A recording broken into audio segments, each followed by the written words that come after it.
we'll see how we go today. I don't think I'll stream tomorrow. 3 days of streaming is... yikes. I really would like to get most of this case 4 done, just so that when it comes to next week or the week after, I can at least start a new game or a different game, which I still have no idea when I'm gonna play. In the back of my head, I'm not even joking, I might go back to shiny hunting. Which I really don't want to do. Like, it would be really good for me to get that shiny Drifloon, but oh my gosh, it's such a drag. I'm gonna try and figure out what will happen and meant to happen. Just do what you enjoy. Appreciate that. Thank you. Alright, enough dibble dabble. Whatever you want to say. We are jumping straight in. I don't want to waste any more time. We're gonna do as much as we can today. So get ready for a fun ride and for me to lose my voice once again, because there's a lot of dialogue. Anyways, let's pause Spotify. Let's turn this off. Let's go. Oh, for those that have watched my VODs, thank you. I appreciate you guys. I apologize for the glitches that have been happening. Internet has been horrible, and it was just raining again, so I'm hoping and praying that the internet does not play up again. Fingers crossed. But yeah, again, thank you so much for the support and for watching the VOD. I really do hope you guys are enjoying this whole playthrough. It's a very niche game, so I know not a lot of people are into it. Anyways, let's jump straight in. We're continuing with the trial. We're finally getting Darian up on stand. And I hope he fesses up properly. Or quickly, rather. But he's not, because this is an Ace Attorney game.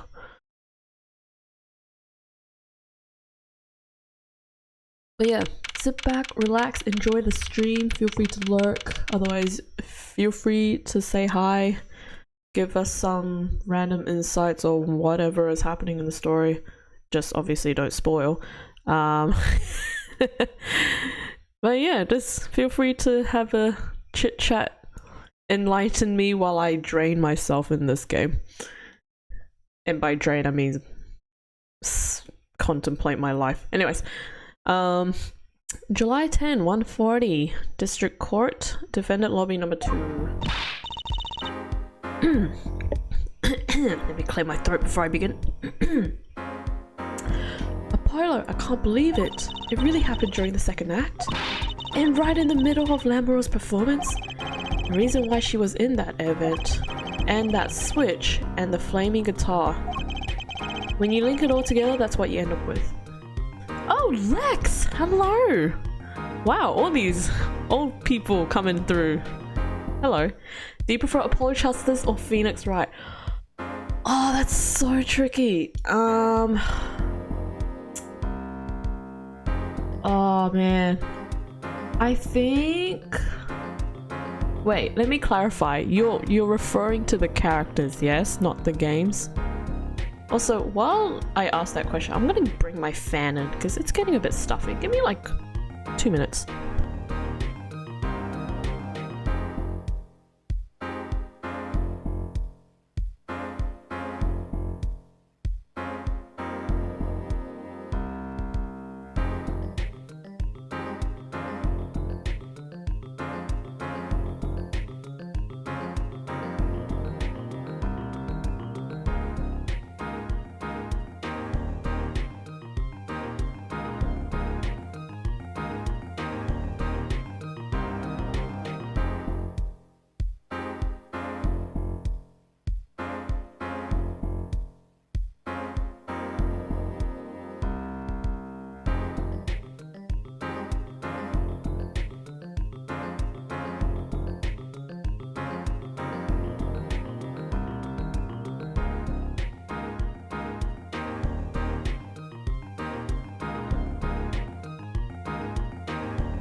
Okay, I'm back. I mean the games.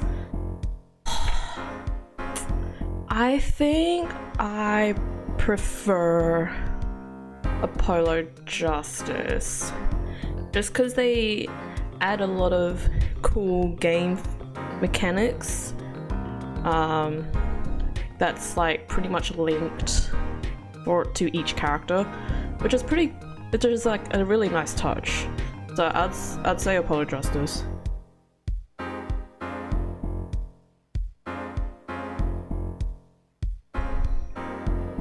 I mean, like, you know, Phoenix Wright, it's good, but you know, it's the original. And yeah. Anyways, I knew you had what it took. Is this Phoenix? Yep. Hello, Phoenix. Long time no see. Ah, Daddy! Mr. Wright, you believed in me? Not really. No. Yikes. Let's see. What about you? Which one do you prefer? And to those out there, which games would you prefer? Also, tell me which characters you like. Because I feel like most of you are gonna say Edgeworth, but I could be wrong. Huh? I just thought that'd make a cooler entrance than say, hiya! Why do I even bother hoping? Where have you been lately, Daddy? You haven't been coming to the office at all. Sorry about that, Tracy. I'm on a secret mission. Everyone's on a secret mission. Secret? You mean like you're undercover? Like the Stillatus, only short and not as well dressed. Oh, short jokes. Big yikes. Oh no, what if you're short too, Daddy? Ahaha, would I do a thing like that to you? Anyway, I'm off for a while again. Huh? You're leaving? Oh, one thing before I go. What? Good luck. I was hoping for something a little bit more enticing than good luck. You prefer Phoenix Wright before? I think the cases and music is way better. Characters like good art. Okay, yeah. Characters, I think I prefer... How do I say? Characters, I like Phoenix Wright in that game series, if that makes any sense at all. Music... Oh, music is tricky. I don't really remember the music in the Apologise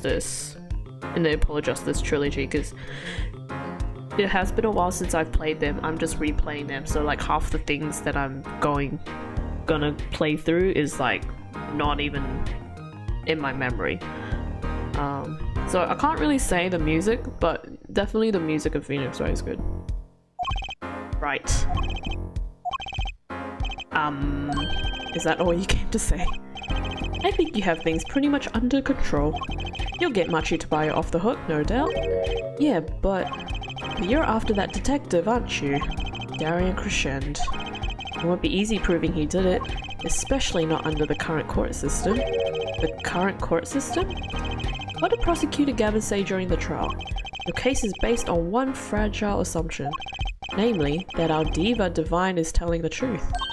But what about all the proof? The brooch and the switch? A piece of jewelry and a lyrical blunder. There are plenty of other ways to explain these things, the flaming guitar too. All because you lack definitive proof of their connection to the case. I've only just started reading and I'm already flobbing my words. But if the sultry songstress is lying, your case melts like butter in a frying pan, leaving behind the faintly singed scent of failure. Wow, singed, not singed. So what do I do? Like I said, good luck. So encouraging. And be aware that it will be impossible to prove his guilt by conventional methods. Ugh. Oh, that reminds me. I have something to give you from our detective friend. Detective Sky? Emma? Let's see, this bag of snacks here was meant for me. Ah, here it is. What are those, Daddy? They don't look like very good snacking material. Do you want to try, Trucy, and see if they're good snacking material? Because apparently you don't think they are. They were found at the scene. An analysis of the fragments revealed traces of gunpowder. Gunpowder? Probably a firecracker or something similar, like the ones kids are into these days. These fragments were found under the sofa at the scene of the crime, actually. What? Under the sofa? Hey, Apollo! That's where we found that little device thingy. Oh, true. I forgot about that. Right, this. Well, finally, some evidence that makes sense. That's all from me, I suppose. See you after the verdict. Maybe. Okay. I know you're on a secret mission. Right. Every man has an igniter inside him. Excuse me? Find Darian Krishen's igniter and set it off. Oh, okay, bye. And he walked out the door just like a magician. Normally. What did he want us to do? No conventional methods? What does that mean? I guess we just have to take his advice and hope it makes sense when the time comes. I guess. We're almost at the finish line. Yes, please. Hang in there, Trucy. Police! Courtroom number 3! We're back, baby! Court is now back in session. Prosecutor Gavin, where is Detective Crescend? In the witness lounge, ready to be called at any time. Very well. Might I add, I don't believe any of this. Darian was the first detective I ever worked with. We stopped working together when he moved to Criminal Affairs, Division 3. But his guitar playing, it fires my imagination. Okay. That's nice, but it has nothing to do with the matter at hand. Correct? Oh, I know. F for it. Very well, call the final witness to the stand. Detective Darian Crescend. Hello, Sharkman. Name and occupation, please. Darian Crescend, Detective, Criminal Affairs Division 3. That's the International Affairs Division for those of you who didn't know. Thank you for filling that in. I feel like you're bragging about that though. And I'm a guitarist for the Gavineers. Maybe you've heard of us? Do you fully understand the circumstances under which you stand before us today? Yeah, I understand, Your Honor. What I don't understand is how you let this happen, partner. You gave me your word I wouldn't be standing here. The situation's changed, Darren. And don't call me partner. Uh-oh. There's something burning. So much for old friends. I see what you're doing, Darian. You're pressing the prosecution. Your Honor, if we could begin the trial. Yes, it's high time we did. Let's hear your testimony. You may begin with your response to Lamoureux's testimony. If, in fact, you have anything to say about it. Oh, I've got plenty to say. Lying must be a national pastime in Borginia. And wherever you're from, Mr. Justice. Conventional methods are out the window, huh? Here goes nothing. Here it goes. Darian's rebuttal. The diva's lying, plain and simple. She's got nothing to back up her story. In the first place, she never heard my voice. She forgot the words because she heard gunshots, as if.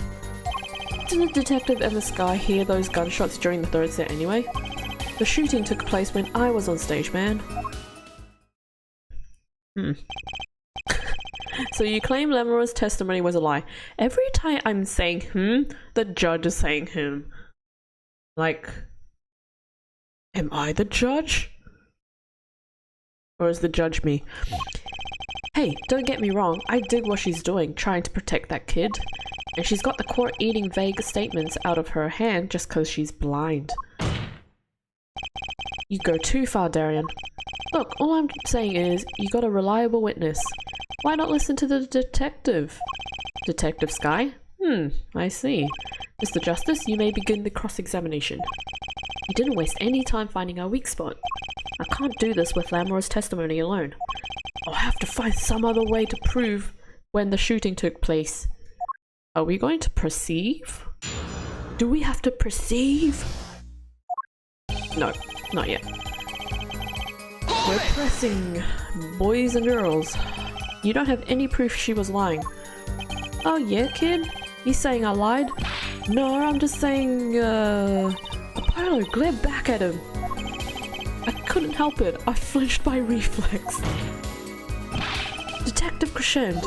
Yeah? What do you want? Nothing. Apollo, chin up, back straight. You're wilting. This guy's hard as nails. He makes Walkie look downright cooperative. He's not wrong with that. Look, there's no way the diva remembers my voice. In the first place, you never heard my voice. You never talked to her even though you were playing in the same concert? Not a word, as far as I can recall. But weren't there planning sessions or something? Gavin took care of all of that himself. Darian wasn't involved in any of the meetings with her. Ugh. As if you can just go around remembering everyone's voice like that anyway. I mean, you can. Unless they alter their voice.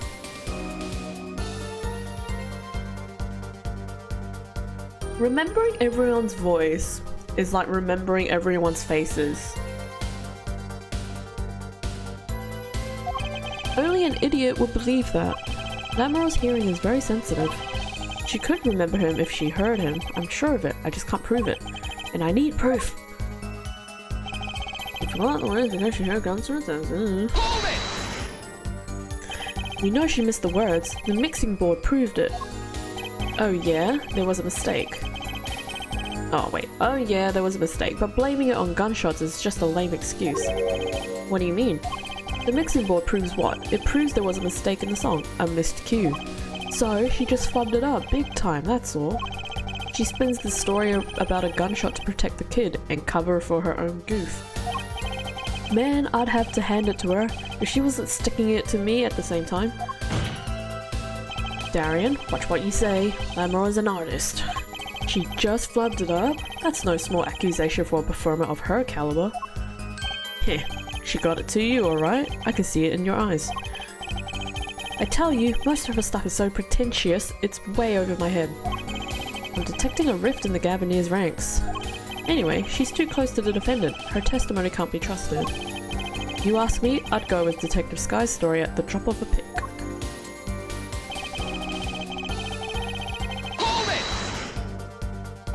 Actually, I was there too. So I hear. Which means you heard them too, right? The gunshots? Yes. We heard gunshots. Neither I nor Emma actually saw the shooting, mind you. Heh. I guess you and Lamora got the same excuse then. We know one thing for certain here. There were gunshot-like sounds that emanated from that room during the third set. What we must determine is whether those sounds were actually gunshots. Archie heard them too. Remember he said he ran for the air duct when he heard them? So, how do we figure out just what those gunshots during the third set were? Shooting took place when I was on stage, man. That could have been what the shooter wanted us to think. I'll tell you what the shooter, that kid, wants you to think. He wants you to think the diva heard me in that room. Ack, I'm back to relying on Lamora's testimony. As much as I'm enjoying the Darian and Foray show, there is no need for such tempers. Don't make us into some comedy duo. This mean the Gavin and Darian show's cancelled? Neither of your claims can be proven or disproved. We could argue for days like this and get nowhere. Prosecutor Gavin is right.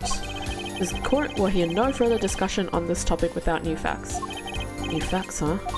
He's pretty eager to paint Lamora as a liar, isn't he? Yeah, because her testimony is basically our entire case. This is tough. So what do we do? I've got a few ideas. I just need to find another way to prove it didn't happen when he says it did.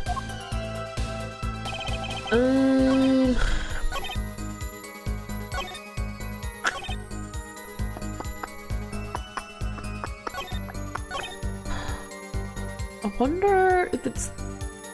I feel like the mixing board has to come into play somehow.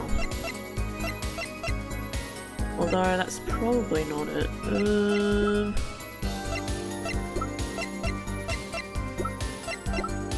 Hello? There we go.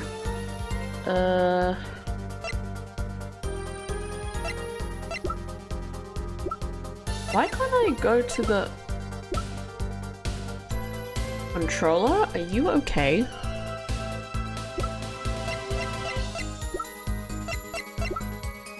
What the heck? Oh, I'm going up and down. Oh, okay, that's what I'm doing.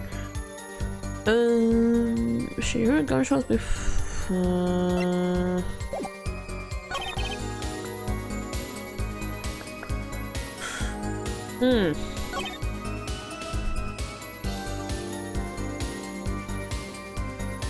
The shooting took place when I was on stage.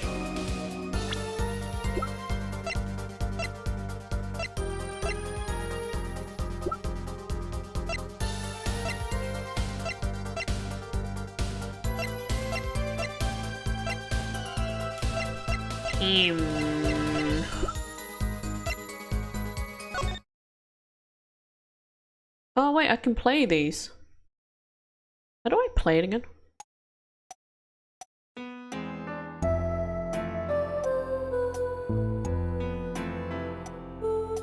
I wonder if this will let us hear the gunshot.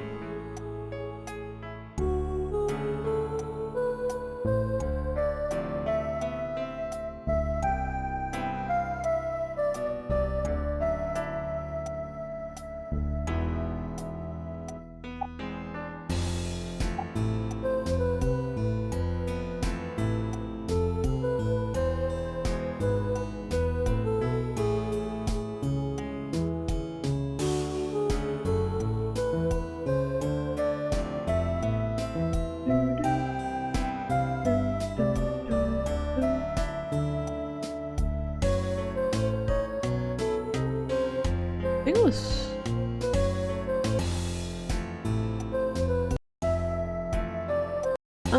okay, here's what we're gonna do. We're gonna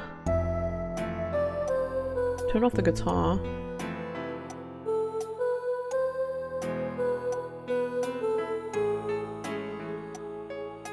I need both of my in-ears in.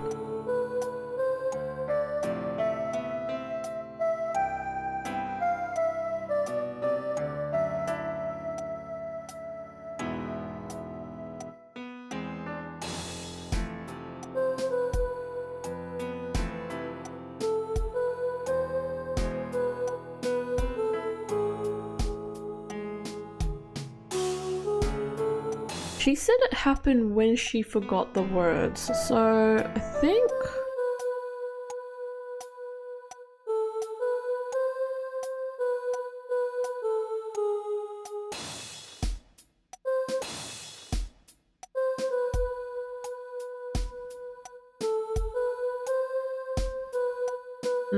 not that one. Oh! I don't know if you guys heard that.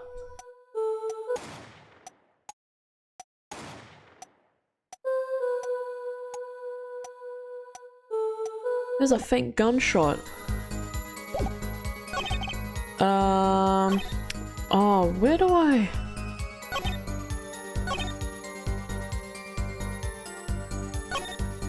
Where do I present that though? This one? Oh, hey Vic, how you doing? Do I present it here? Gunshot made a great beat, play it again. You know what? Just for you, sure.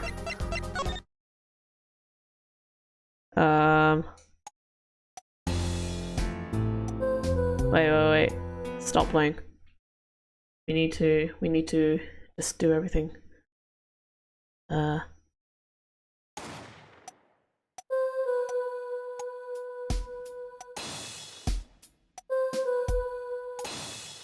She fits quite well with the drum beat.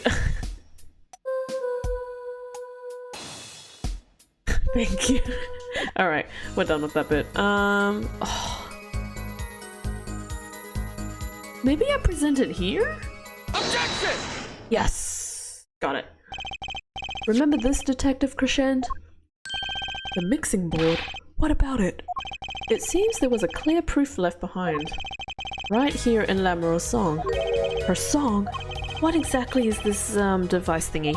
A new variety of a gramophone, perhaps? Wow. This judge has lived a life. Come on, we'll just use this, and don't get me started on gramophone.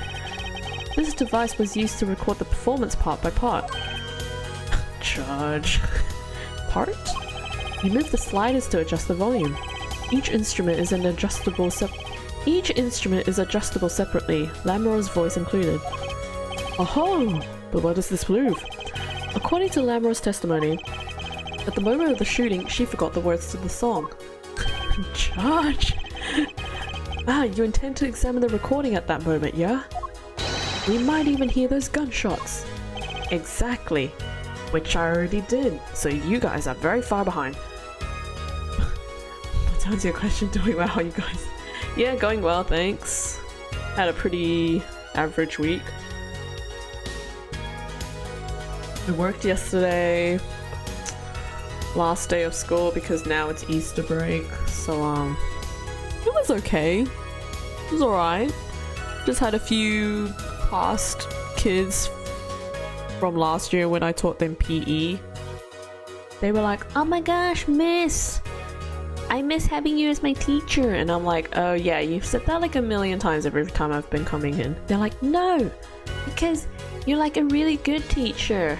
I'm like, "Okay." And they're like, "And I got a really bad mark." And I'm like, "Okay."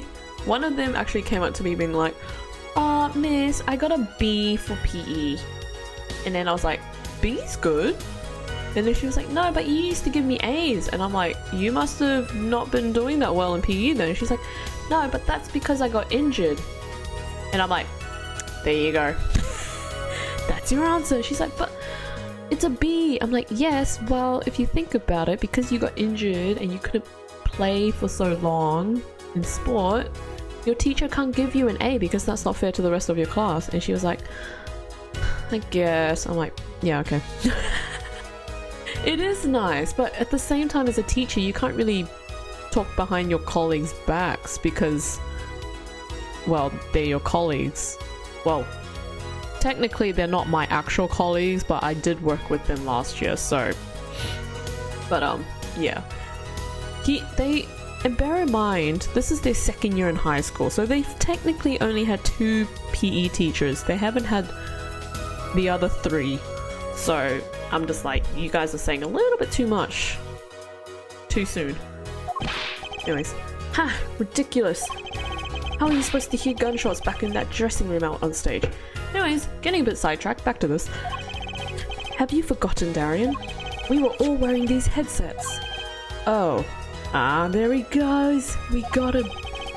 We were all deeply involved in our performance, but Lamoureux's headset would have picked up what she heard all the same.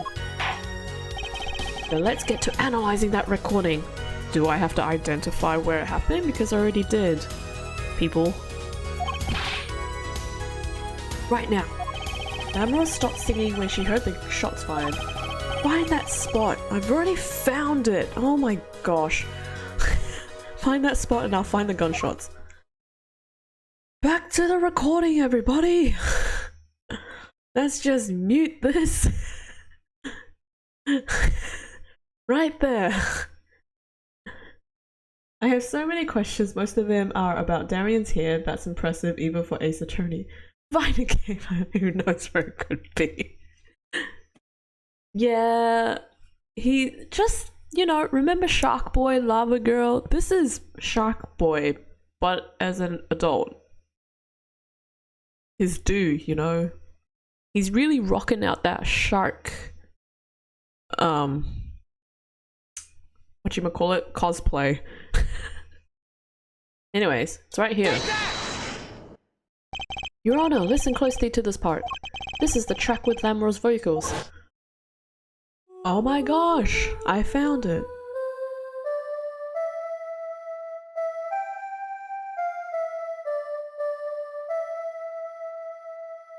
But yeah, Thick, how did your, 'Rodent' Royale thing go yesterday? I saw you were streaming it. I wanted to pop in and watch, but I was working. What did you see? I did hear something faintly there, yes. Why? It sounded like a gunshot. I probably talked over that bit, but you guys already heard it earlier, so why do I even bother? What? This has to be some kind of mistake. Oh. His hair's flopping. Or the sound was coming over the headset along with her voice. Gavin, you're crazy, man. Crazy. An upstanding prosecutor like you even listening to this weak evidence? Man, you can barely hear that. How do you know it's a gun?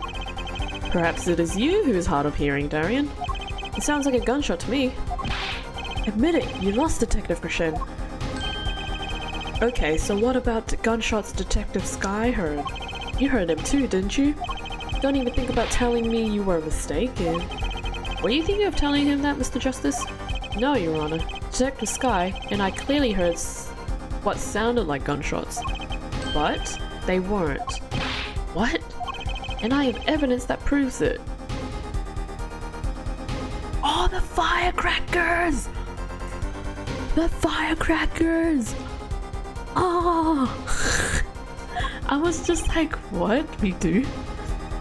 It was a good time, fun game, you've been waiting to play test. Great community and dev team behind it. Looks like a pretty chill kind of game. What do you even do? Do you just run around as a mouse? Rat? I'm sorry, I can't move past Darian's hair. It's okay, you can stare at it for another minute. No, I'm kidding, I actually have to keep moving with this game. Then I think you'd best show it to the court. Let's see this evidence. If you would, Mr. Justice. The evidence showing what we really heard is this. The firecrackers. I don't know what firecrackers you mean. Some things were found at the crime scene after yesterday's trial. What things? The first was this small device. That's the remote triggered igniter. Correct. And one more thing. What are those? What are those? The remains of something burnt? Not another guitar, I hope. Traces of gunpowder were found on these fragments. We have a report that it was something like a firecracker. How did Gavin know all about this? What, you think Detective Sky works for you? I received the report this morning, before coming here. That's when I made my decision, actually. What decision is this, Prosecutor Gavin? I registered Darian as a witness in today's trial. Oh, he backstabbed him early! Oh! Dang! Big yikes, just in case. Uh-oh. This raises another possibility. Those gunshot-like sounds during the third set could have been two firecrackers rigged to go off by the remote control. Haha! You got an active imagination, don't ya? But you shouldn't say every little thing you think. Your explanation there seems a bit too convenient to me.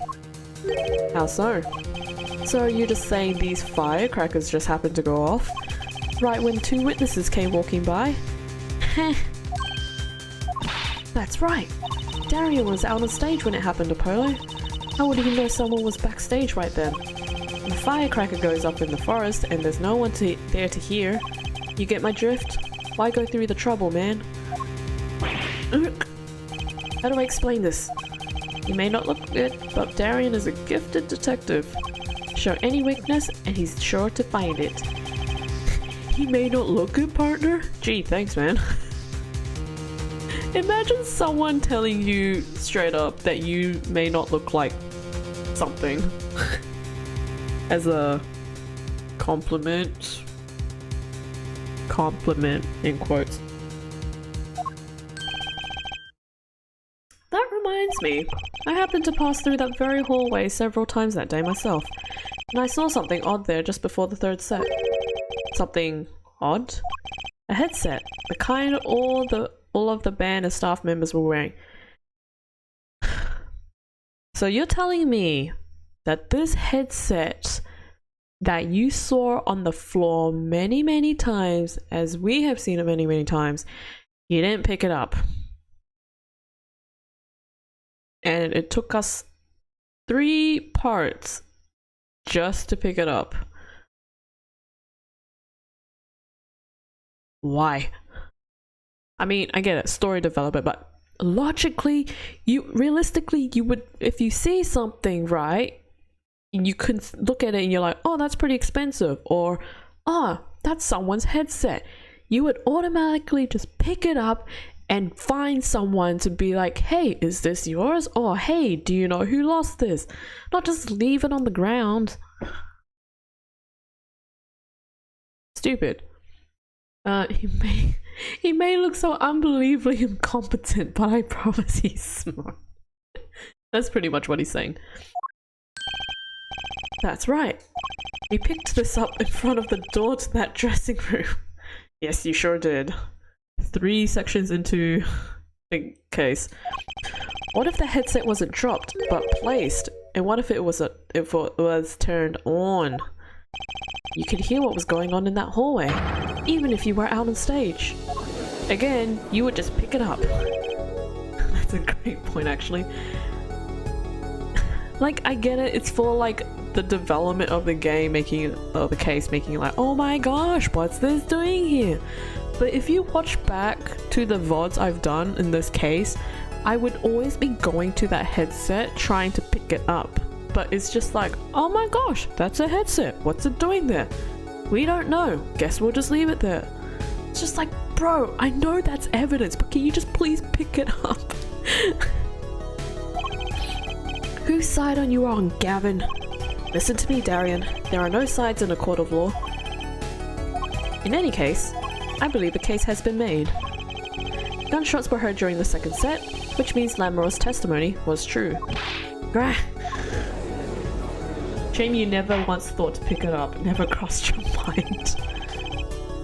Oh yeah, I'm an attorney. Oh look, something dropped. Nah, I'm sure someone will pick it up. Oh look, I'm a prosecutor. Oh look, there's a headset. Nah, so I'm sure someone picked it up. Order. So she was telling the truth after what she heard? It was the other man speaking, not Mr. Latouche. Well, what did he say? It's over. Press the switch. Now. Just after that, there was a gunshot, and then the guitar caught on fire. Detective Crescend, you weren't on stage during the second set. You could have done it. But why did we only hear one gunshot on the recording? Were 2 bullets fired from this weapon? Lamoureux was moving through the air vent, Your Honor. She must have not been close enough for her mic to catch the first shot, but then as she passed over the dressing room,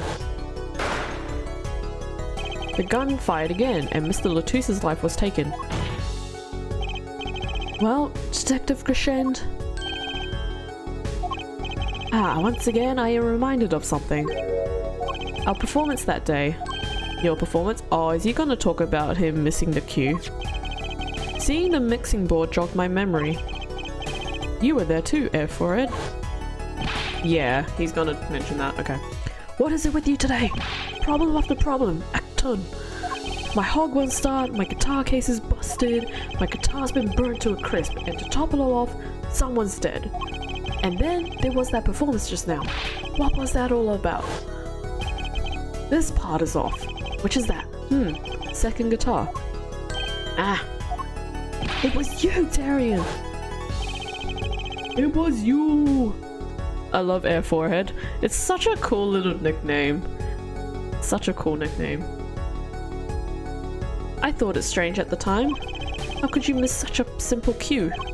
I know you. I know how you play. You're better than that. Yeah, well, You what? I prosecuted Gavin? What are you getting at? I'm talking about the murder weapon, Mr. Latouche. I'm talking about the murder weapon. Mr. Latouche's .45 caliber hand cannon. As we have learned, even the shooter doesn't go unscarred with a revolver that size.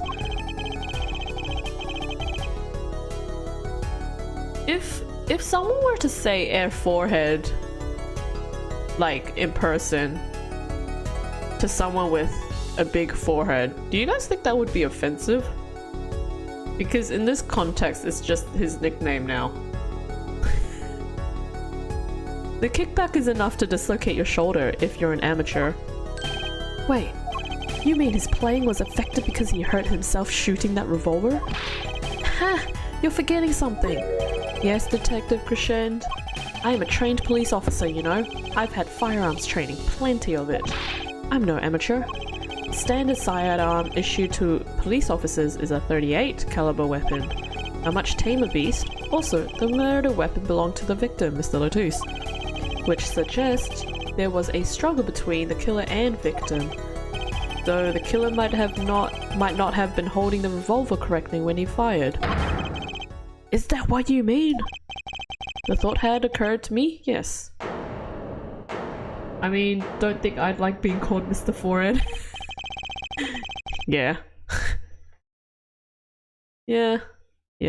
So, yeah, probably more of an offensive thing to say. What did... Because, like, Phoenix had, like, what? Porcupine Head, and then... spoiler for those that have not seen or played the third Phoenix Wright game, but he was called Trite instead of Wright. Yeah, there's just a lot of nicknames in this game. They're like catchy nicknames, but like if you were to say it now, like in a real world situation, then yeah, probably not offensive.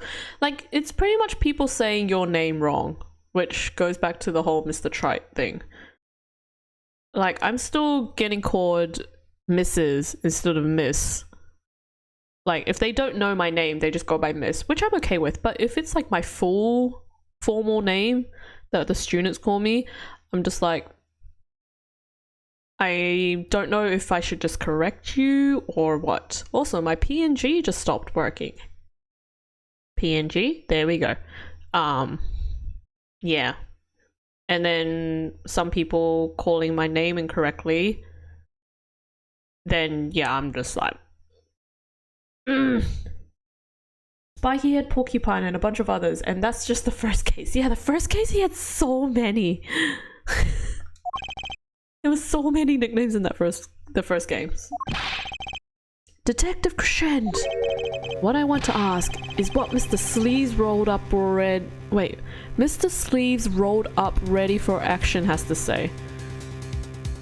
Why couldn't you just say Mr. Rolled Up Sleeves? I mean, I guess I understand what he's trying to say, but couldn't you just say Mr. Rolled Up Sleeves? Anyways. Hey, you, attorney. Me? Exactly which piece of your evidence is decisive again?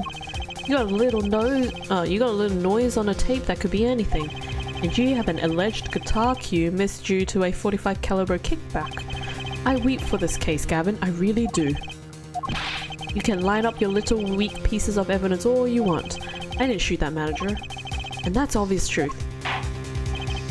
The witness has a point. The defense's arguments, while persuasive, are not decisive. I believe we should hear what the witness has to say in response to the case so far. Your testimony, please, Detective Crescent. Tell us your reasons why you couldn't have done it. The first case got to the point where Phoenix considered just shaving it bald, which made me have to look up Bald Phoenix out of curiosity, and it's cursed. Man, now I'm curious. I don't know if I should look it up now. Proof of innocence. Come on, why would I even want to kill that manager? You want a reason? Easy. I got no motive, man. This was that diva's first trip to this country, right? How could I possibly know her manager? If I didn't know him, why would I want to kill him? A simple reason indeed. Prosecutor Gavin, is it the case that Mr. Latouche had not been to our country before? According to our records, yes, not even once. I see. Very well. Mr. Justice, you may begin the cross-examination. Right, now I have to find a motive. I have a sneaky suspicion I know what it is, but I should probably press. I'll put it in the Discord for your amusement or discuss later. Okay. I mean, you can put it in now. I have Discord open. But that's the same for Machi. No motive was proven for him. Come on, he traveled around the world with that old fart. He had plenty of time to come up with a motive of his own. Ugh. More than I sure did. I mean, think about it. This was the Diva's first country. Yep. How could I possibly know her manager? So you didn't fraternize with him at all during the concert? Fraternize? Huh. I don't think we exchanged a single word. As if anyone would want to talk to that old Eastern blockhead. Wow. Rude much?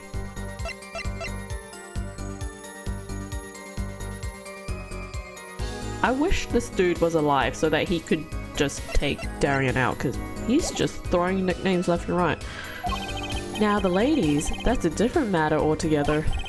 So you see, if I didn't know him, why would I want to kill him? You sure about that? What? What? Wipe that look off your face before I do it for you. Listen, you try throwing out one of your wild accusations. I'll throw it back at you so hard you'll forget who you're accusing of what. Go for it. Perhaps it's best if you let your evidence do the talking, yeah? Ha ha ha ha. Man, what evidence? That's what I want to know. So he's using this motive question as ammunition, huh? Well, I've got ammunition too. Evidence. I guess I should just press every statement. Her manager, sure, but Mr. Latouche was... Oh, right. Sorry. An Interpol agent, wasn't he? I just have trouble picturing that big lunk as an undercover cop, you dig? You are being rude to the dead. And not a very good one, seeing how he got wasted. Ha ha ha ha ha ha ha ha ha ha ha. That's cold, dog. Not that it matters either way. See, I had no reason to kill the man, whatever he was. What a reason, you got no motive. Darian, you're a detective with international affairs? Yeah, what of it? Even if this was Mr. Latouche's first trip in this country, you still could have met him prior to the concert. Huh? Or don't you take any international trips in the international affairs?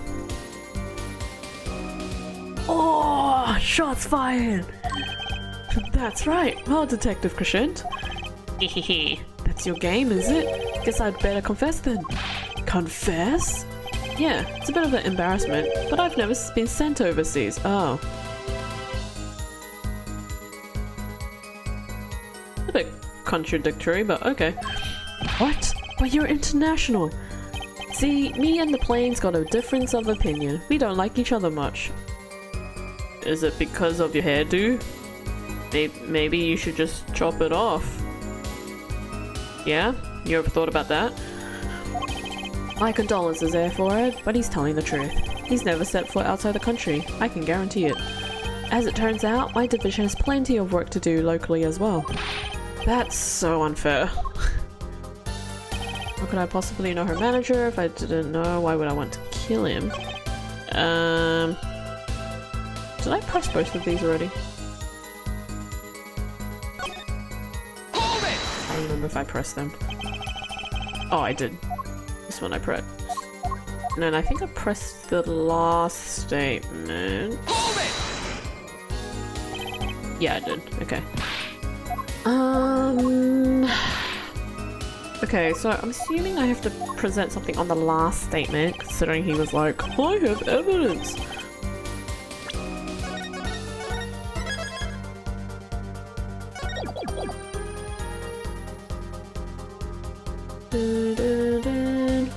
Oh, I see you have posted it, Vic. Oh my gosh!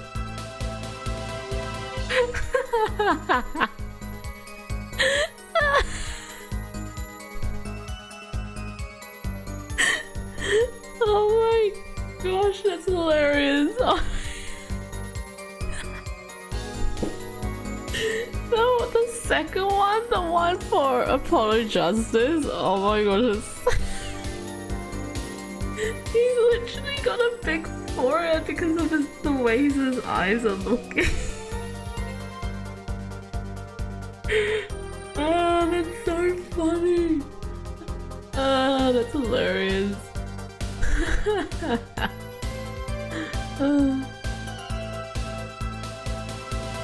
I didn't actually see the bold dad Phoenix until now, but you couldn't leave it out. Oh no, I'm so glad you posted that, honestly. Otherwise I would have had to look it up. It's so funny. Oh, that made my day.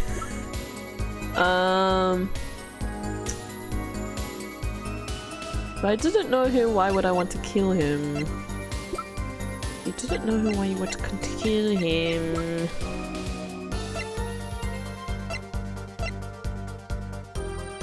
What's this about? Disease strikes closer to home than ever before. If I didn't know him, why would I want to kill him? Why would I want to kill him? Why would you want to kill him? Why would you want to kill him? Bum, bum, bum, bum, bum, bum, bum.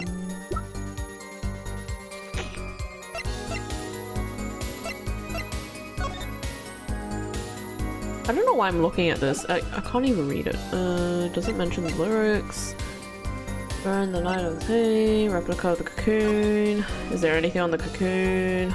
Oh, hello. Sample. Sample, huh? Think they put a big enough label on it? Maybe it's to keep people from eating it by mistake. Yes, they might think it was an otherwise tasty, multicolored lump of plastic. Maybe it's the manufacturer? Sample toys, when you can't afford the real thing. Sounds like a company Mr. Wright would like. Ouch. Objection! Hello, welcome to the stream. First time chatter, welcome on in. Hope you enjoy your stay. Feel free to stick around and feel free to say where you're watching from. If that ain't Miss Mount Fuji hair, then I don't know what it is. Hi. Fuji hair. That's...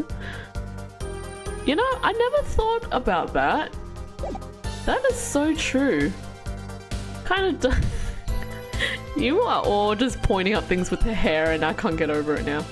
Can't stop looking at it. Some angles it's legitimately just reminding me of a blimp. Now it looks like a blimp. Oh no. Now that you guys are saying that, okay, it just clicked in my mind. It looks like Pride Rock from Lion King. Does it not remind you of Pride Rock? Oh my gosh, I don't know what to present. I didn't know him, why would I want to kill him? Is it because of this?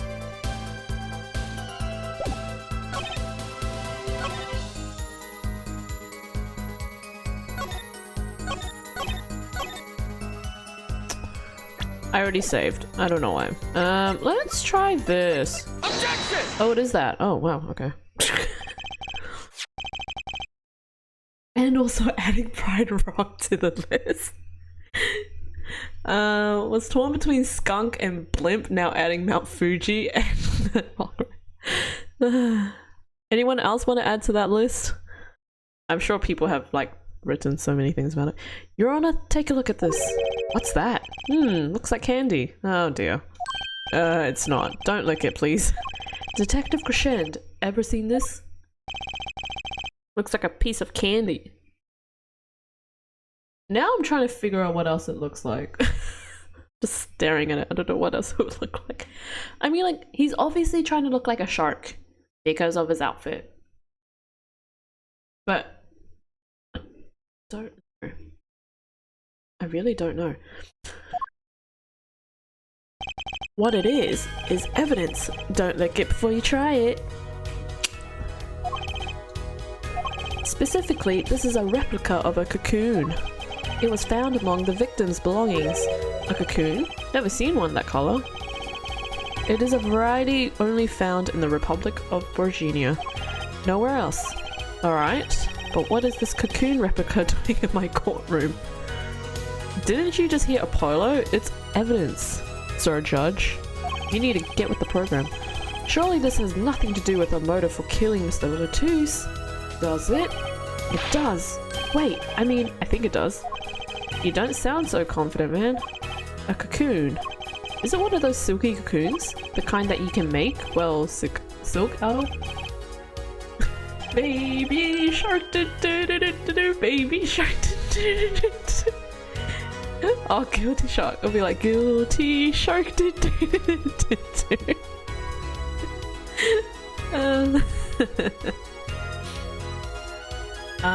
Not this one. This cocoon makes a powerful curative. A curative? For what? Apparently, it is most efficacious. Efficacious.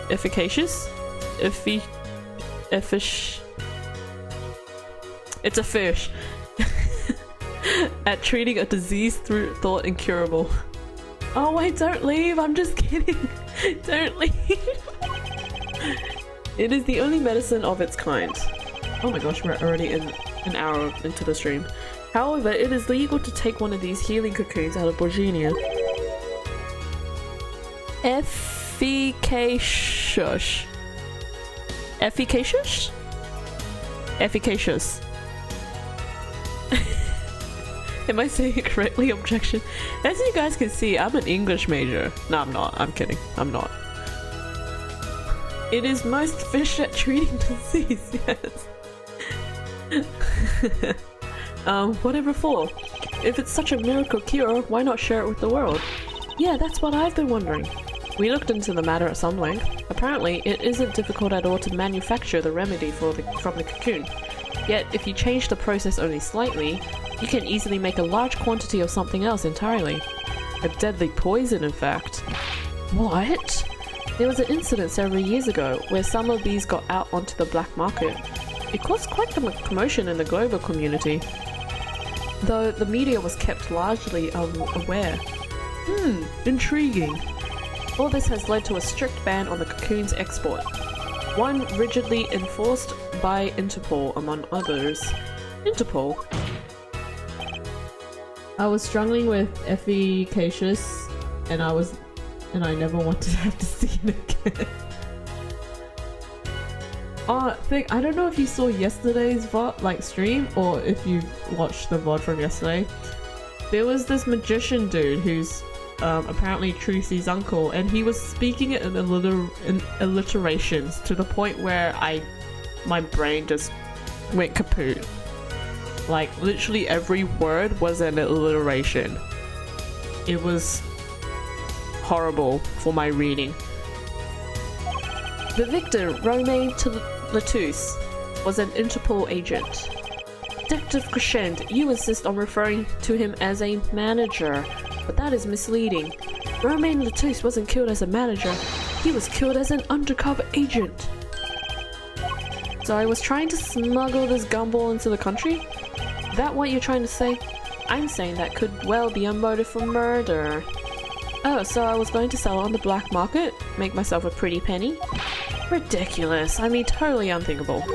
Unthinkable, you say? Why? I missed that! Yeah, you did. It was pretty, I'd say maybe about 10-15 minutes into the stream, because I was being an idiot and literally walking around in circles and not thinking to talking to Trucy at one point, and he magically appeared and then started speaking in riddles, and my brain was like, nah, I can't, nah. I pretty much just spoiled it for you more or less, but you can go back and watch it. Perhaps it's time for another testimony about the smuggling of Cocoon's business. Is this the last testimony? Oh my goodness. I know I've been being a bit sidetracked, but this is quite long. They're really just trying to drag this out, huh? Cocoon smuggling. International Affairs got a memo about these cocoons. Interpol's all hot and bothered about them. Can't sell them on the black market, too dangerous. Yeah, cocoon smuggling ain't exactly lucrative anymore. Man, I'm in international affairs, I know the deal. Do you? Indeed. Interpol wanted these cocoons bad enough to send Mr. Latus undercover. You kids think up the craziest things. But no way am I going to risk life and limb just to get my hands on some dirty cocoon money. Not the most noble of statements, but duly noted. According to reports, these cocoons top Interpol's list. Okay. Selling them to an underground organization would be risky. Oh, one more thing, guys. There was a typo. I found a typo yesterday in the dialogue.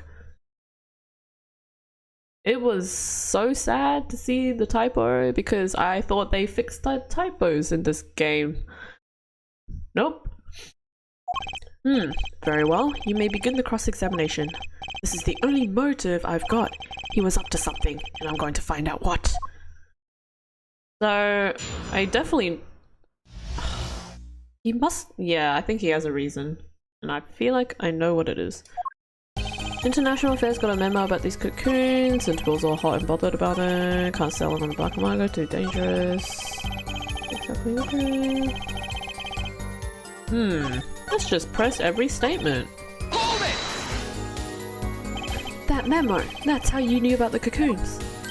Oh, nice one, nice one. I'm running scared now. You had to know about the cocoons to plan this.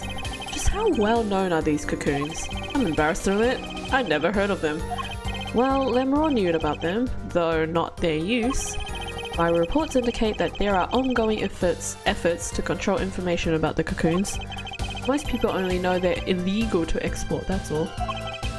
Then, I've nothing to be embarrassed about at all. You could say people like me who know about them You could say people like me who know about them are a minority, yeah. But that includes everyone in international affairs, man. And everyone in Interpol too, for that matter. Yeah.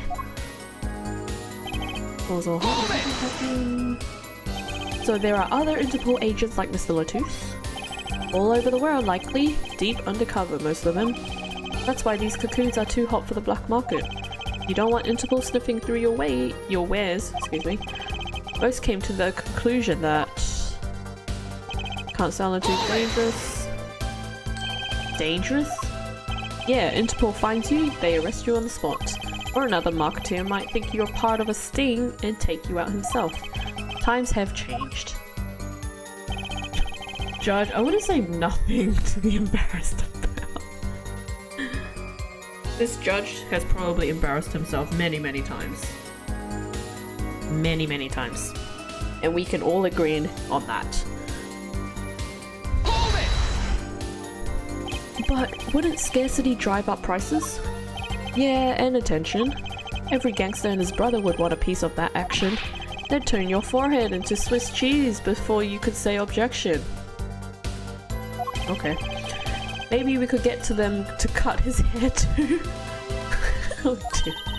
Who's on trial here again? Yeah, that's a great question, Tracy. Man, you so obviously know nothing about the market. And that's a bad thing? Don't even try to mess with me about this stuff. Which is why you know how to find a loophole in the system. Hey, you can say what you want about me, but back off of international affairs. There ain't no loopholes, okay? What do you think we are, Boy Scouts? That wasn't what I was trying to, down, Darian. It's as you say. There are no loopholes, at least in the case of these cocoons. International affairs, Interpol and Borginian customs are all watching. See? We know what we're doing. Not like some yipping little doggies that lap up every word that Diva says. Why, I honor... Honor what? You want some of this? Aha, chill both of you, let's do this cool, yeah? Yeah, screw cool, I want this guy's head on a stick, whoa! That escalated very quickly. Funny you mentioned that, Gavin, because I also found it. Oh, you didn't. Did you actually? Vic! What are you doing, man? The replica has to be the key to his motive. There's gotta be a way to find out what he was up to. I think it has the... It's gotta be the newspaper, but...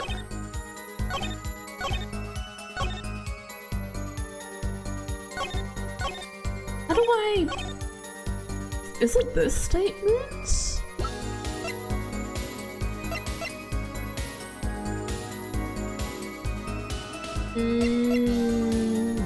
Is it this article? I mean, it has to be the article, but...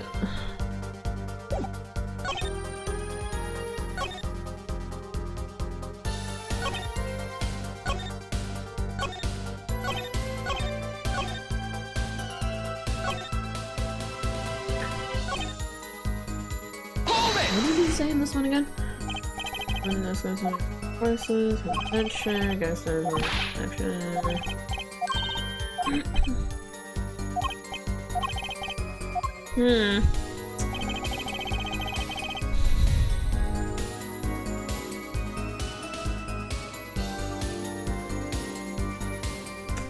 What do I present?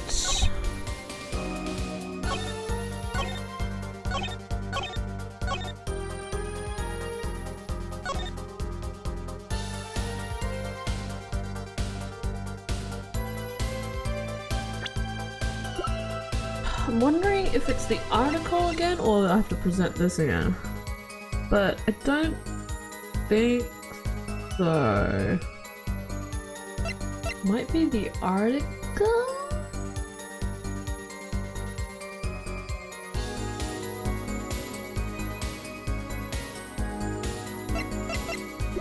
There's really nothing else. It's either this or the article.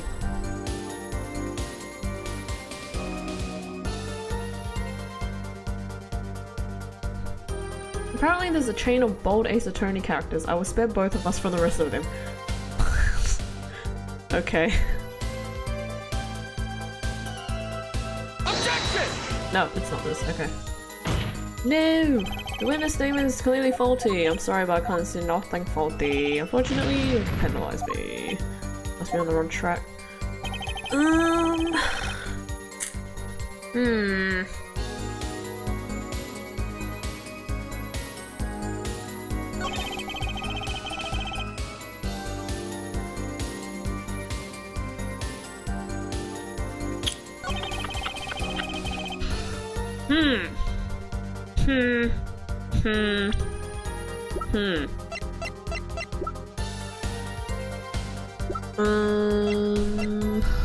What the article?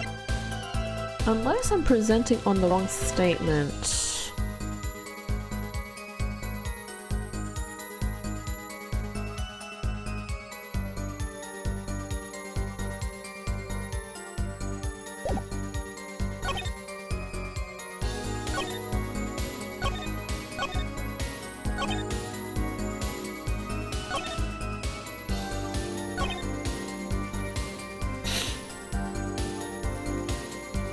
Wait, what did... What has to be the key to his motive? Okay. Let me wait to find out what he was up to. Is it this statement? Objection! It is. Oh, I was on the right track and then I went, nah. Okay. I didn't see what you said, sorry, Apollo. Why not choose a less dangerous buy then? I would. How clueless are you? Everyone in the market's dangerous. The second they found out I was a cop, I could kiss my keister goodbye. What the heck is a keister? Why sell to a black market buyer? How about someone like this? That article! That's about the Chief Justice's... A deadly poison can be extracted from the cocoon, but so can a cure. And not a cure just for any disease. A cure for incuritis. Incuritis? I haven't been paying close attention, apparently. Did that cocoon just say a cure for incuritis? Yeah. Yeah. Yeah, it sure did. A keister is a butt? Okay. I just saw the bold Apollo. I don't know how I feel about that. He reminds me of what's his name? Lex Luthor? Kind of reminds me of that for some weird reason. Incuritis? I've heard of that somewhere. You went to visit a victim of the disease this morning. Aha! Right, that's the disease the Chief Justice's son has.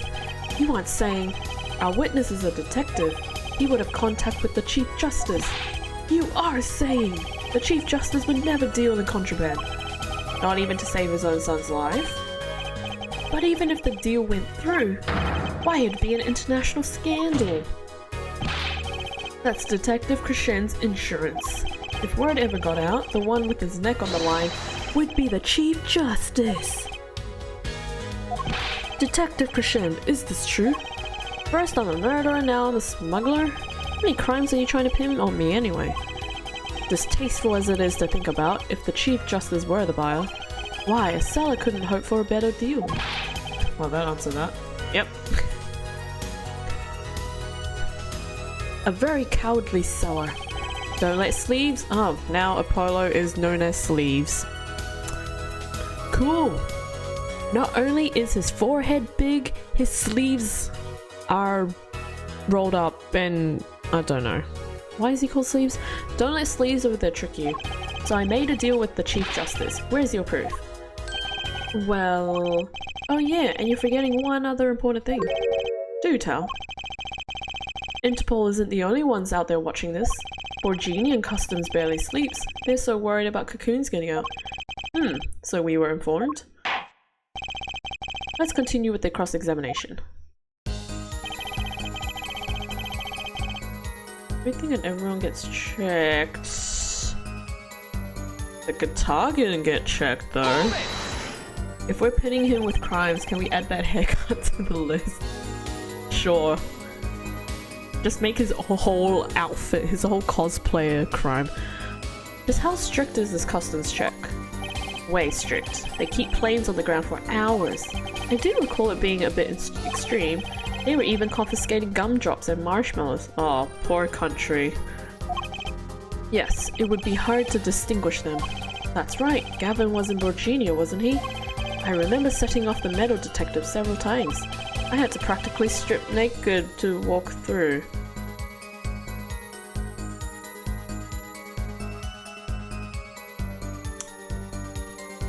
I wish I didn't really have to read that. Oh gosh.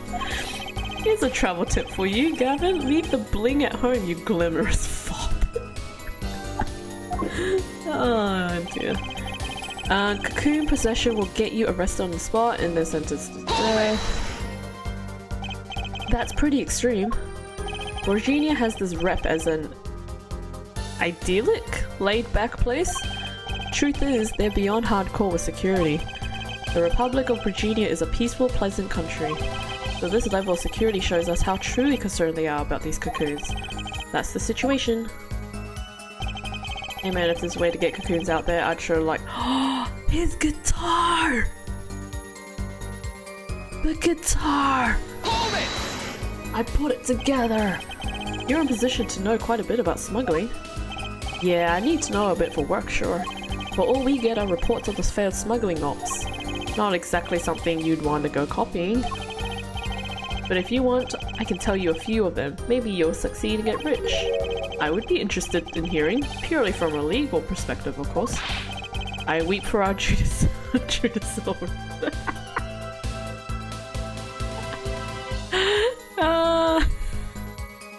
This judge is just making things worse. The replica has to be key to its motive. Sentenced to death. Yeah, it's pretty... The whole thing about the cocoon is crazy. I'm thinking it's this statement.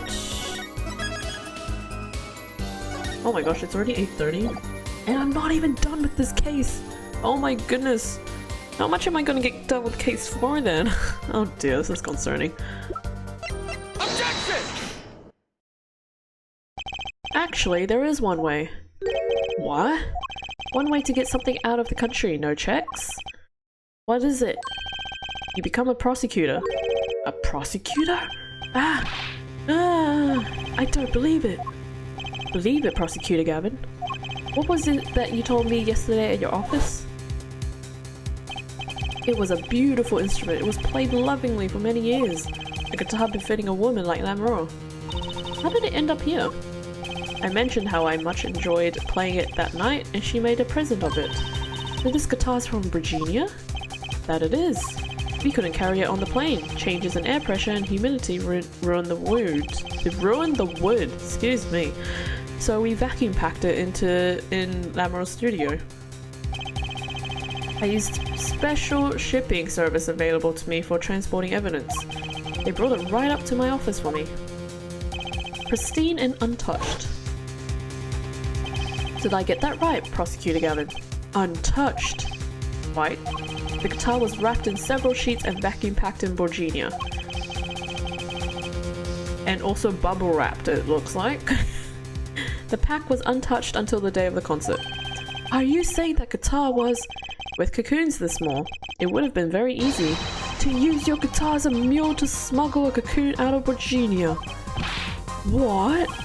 Which reminds me, Prosecutor Gavin, that guitar had some work done on it recently, right? Work? Good memory, Air Forward. Well, you know how guitars have a round hole thing in the front. It's called the sound hole. Well, they found something attached to the wood just inside the hole.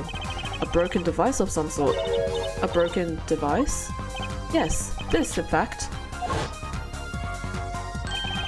Yeah, you jam out to those tunes. An igniter! Exactly.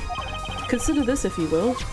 What if that igniter wasn't the only thing that was attached inside your guitar? You mean... He means this, of course.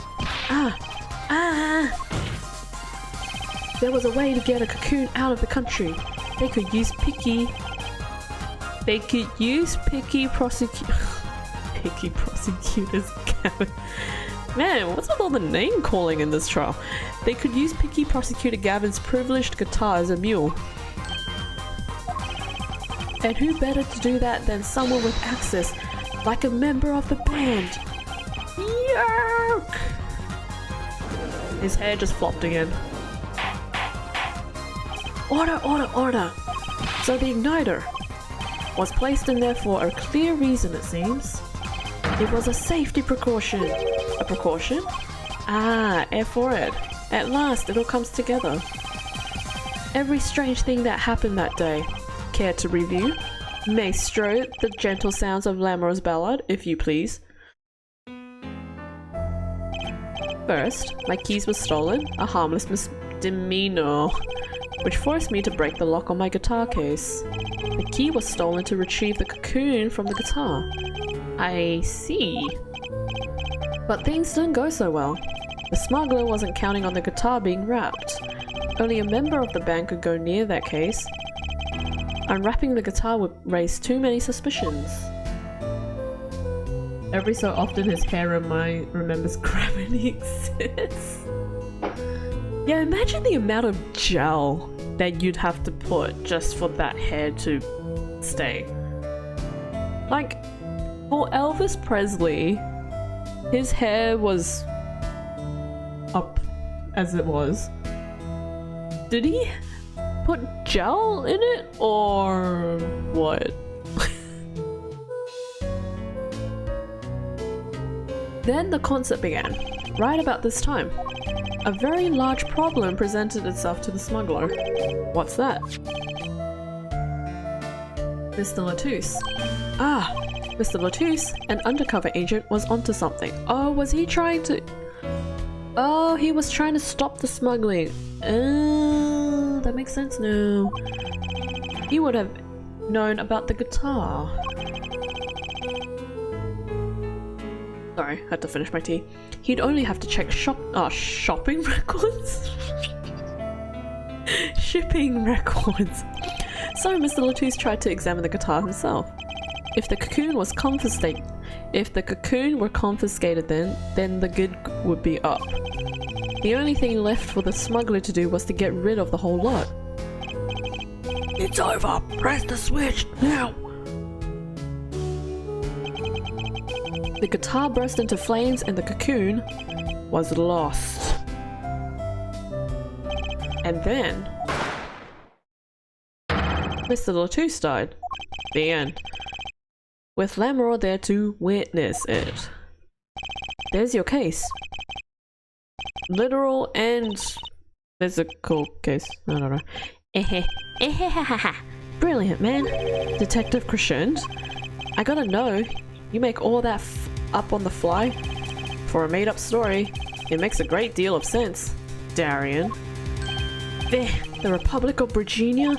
Sorry man, but I haven't even been there. True you haven't. Ha!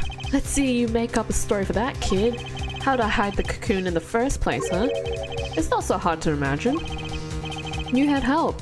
A Borginian accomplice. Who's the accomplice? The kid? I'm very confused. That's all.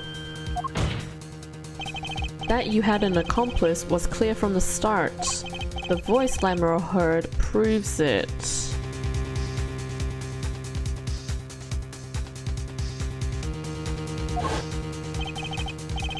Who's the... I'm confused now. You made this transmission from backstage, while your co-conspirator was on stage. It's the kid, isn't it? But who was it? Yeah, it's the kid. Shopping records, a couple cocoons, 3 tubs of hair gel, firecrackers. This case is just a mess.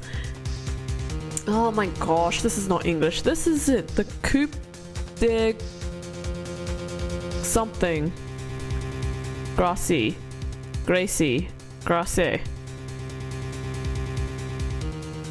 Someone can tell me how to pronounce that.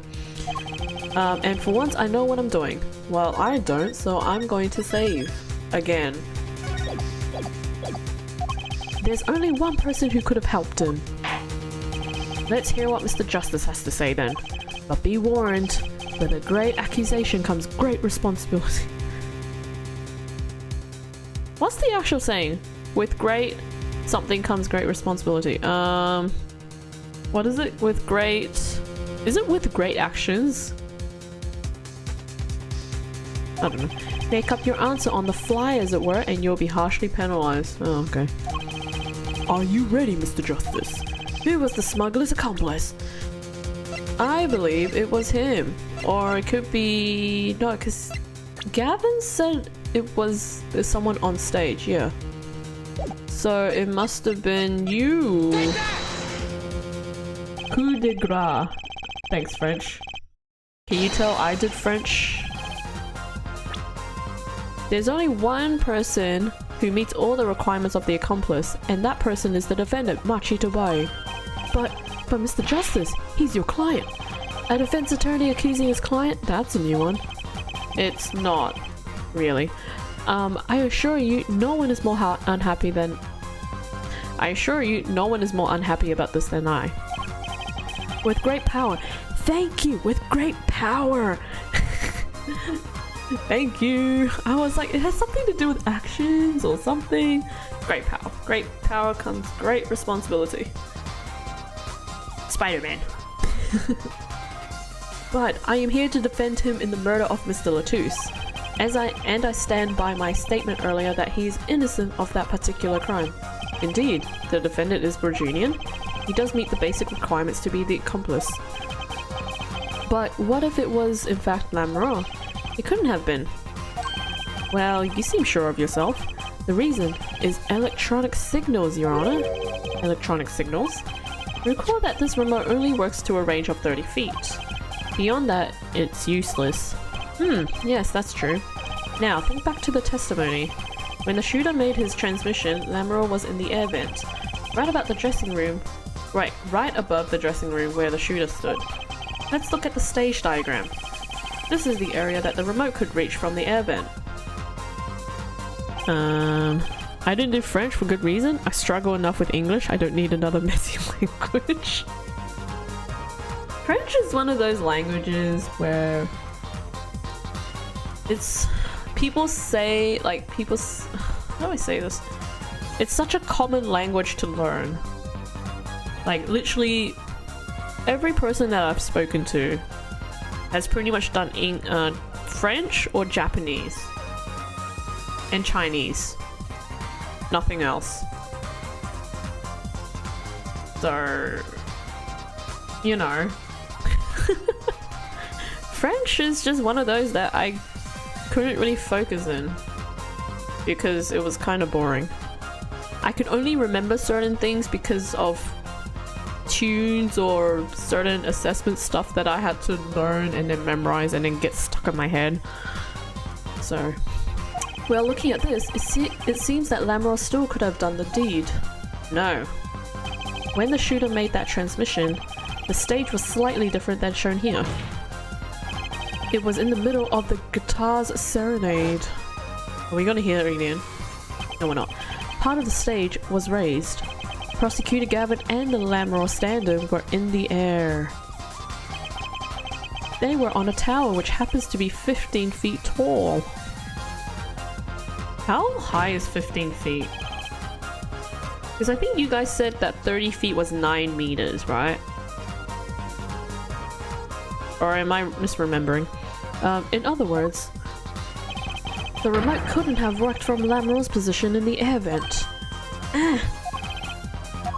Well, Detective Prashant, what do you say to that? Your Honor? Yes, Detective? Could we see the video where Gavin's guitar burns? Just one more time. Are you serious? I don't see why not. Ah, what? Don't tell me he has a way out of this.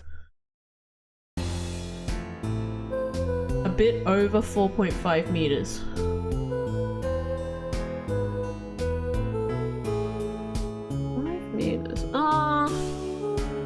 Yeah, okay.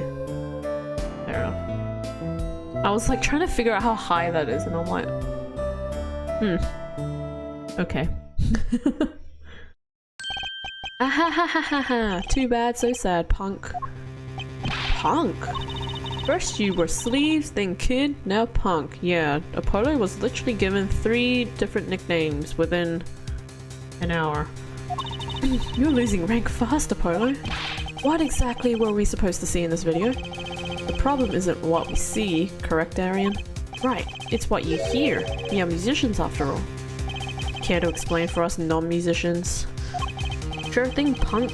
Let me get you a yarn straight first. You're saying I ordered the wee pianist to set off that igniter? That right? Yes? Well, in order to do that, he'd have to press a switch. Am I right? Okay. Well, take another listen. Pay attention to the piano. Piano?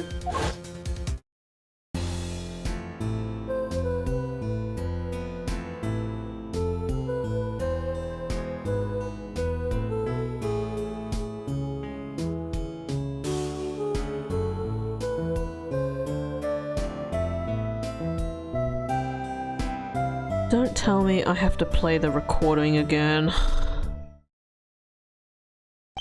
What seems to be the problem though? The piano sounded just fine. And that's the problem, man. You still don't get it. No, we have to go over the recording again. Gosh dang it. Ah, yeah. How's he supposed to hit that switch if he's playing?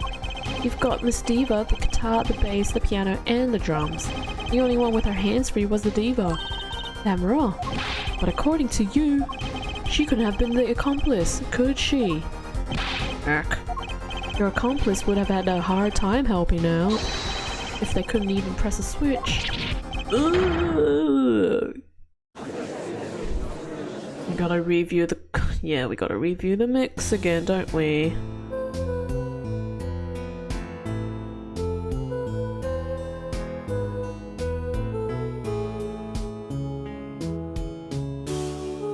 Do you guys like this music video that's playing right now? The piano plays non-stop. Because we've seen it at least 5 times now. He couldn't have pressed that switch. Well, Mr. Justice, the piano does seem to be playing when the guitar catches fire. Well, it's okay. We all make mistakes sometimes.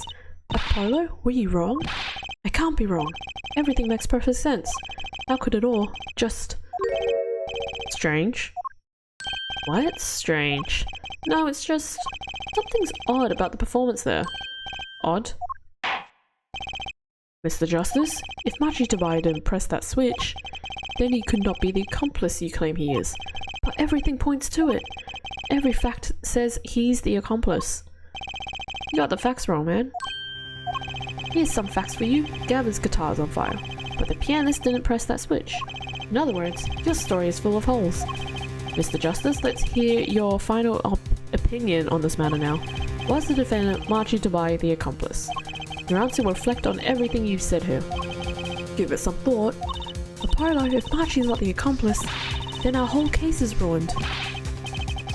I know that. It has to be him. He was the only one who could have helped the smuggler. You have fun with that? I'm off. Good luck with Mr. Headshell and Guitar Lawyer. Alright, thanks, Vic. Have a good one. Thea around. Guys, if you're not already, please follow Thick. He's a great guy. He does a lot of chill streams. And if you're into random puns, yeah, he's the channel for that. Oh, thanks for the hydrate as well. But yeah, go check him out. Go check his stream out.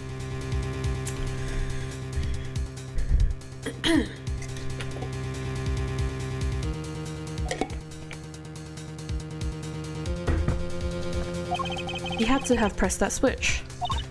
Well, you'd better find a way to prove it. Arg! What do I do? What do I do? Mac, there has to be something that doesn't fit. Something odd. Something odd. Wait a second. What? You thought of something? What was Gavin saying just now? Strange. What's strange? No, it's just something's odd about the performance there. It's not much to go on, but it's all I've got. What exactly did he hear that was odd? Have you come up with something, Mr. Justice? May I remind you that everything rests on this. Can you prove Machi Tabai pressed that switch? Let's hear your final answer. Can you prove that Machi Tabai pressed that switch? I can. I don't know if you call this proof per se, but I can prove it was possible. Then as prosecutor, it forced me to ask you to show us the evidence supporting this. And for it, you're sure about this? Heh, accept it. There's no evidence, man. Let's see your evidence, Mr. Justice. On what do you base your claim that the defendant pressed the switch? Take that! The basis for my claim is music, Your Honor. Music? What about music? Let's listen to the piano part around the time when the switch was to be pressed, right before the guitar burst into flames. Here we go again.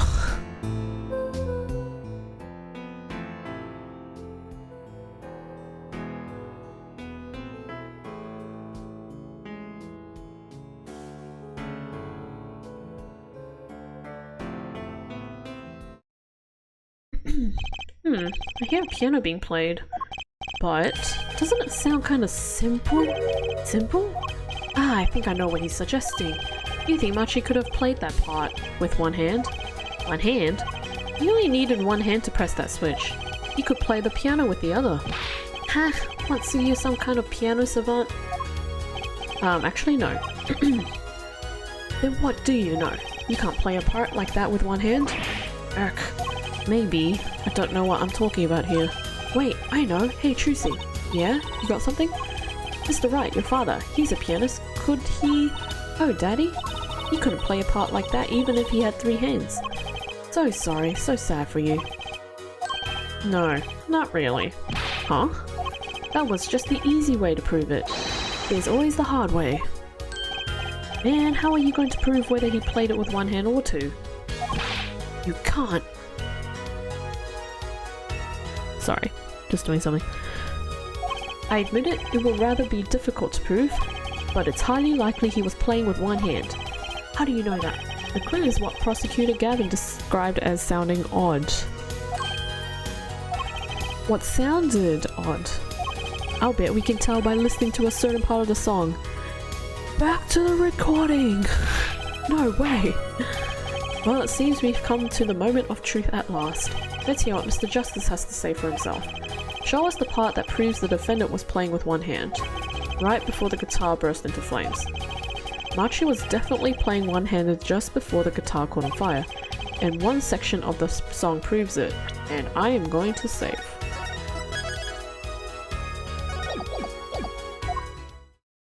Time to find it! Which one is the piano? That's the voice. Oh, there. I need my other earphone.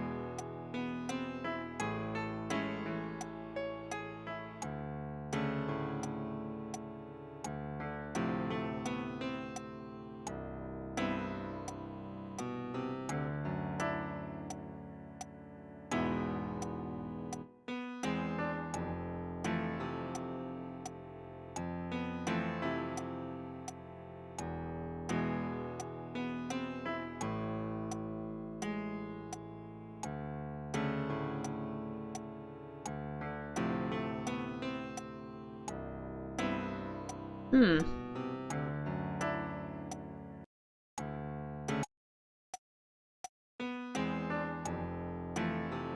Okay, not that.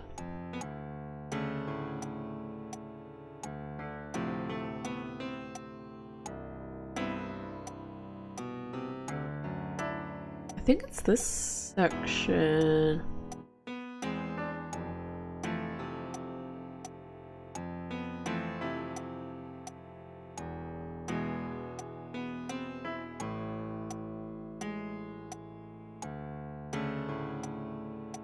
Is it this section?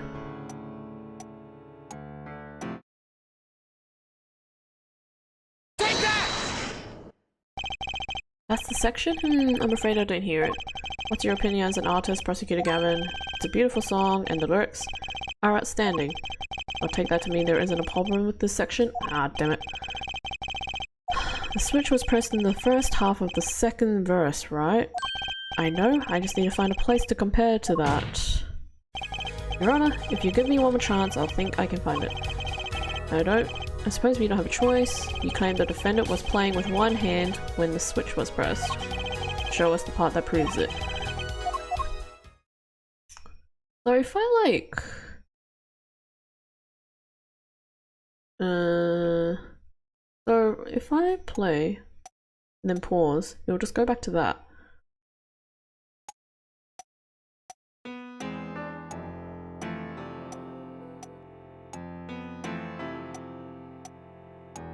Then is it the second section?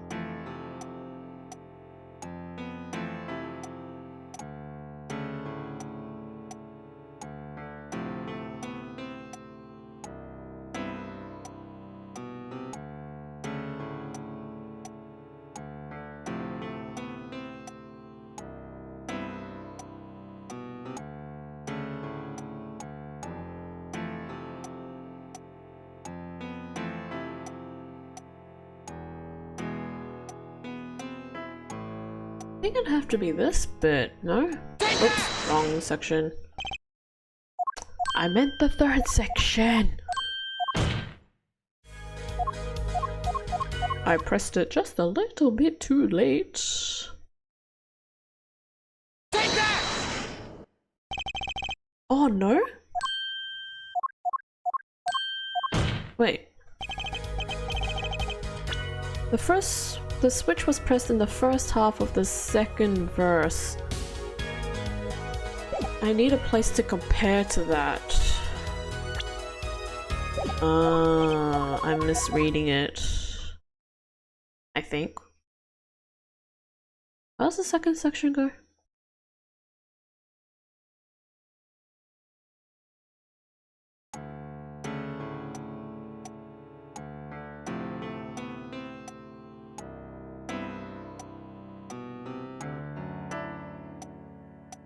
Wait, let's just play from the start.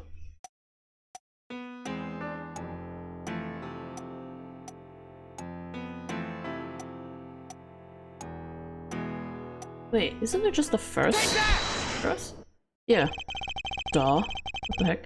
Prosecutor Gavin, I'm sure you've realized by now just what it was that sounded odd to you.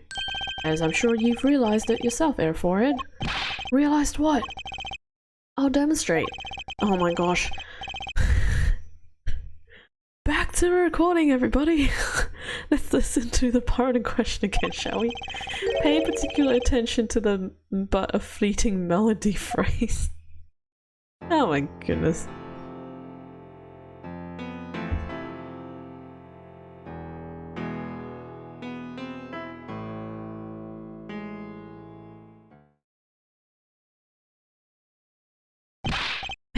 Man, how many times do we have to listen to the same thing? Same. How many times do we have to listen to this recording? You're right, enough of that. Let's listen to another section.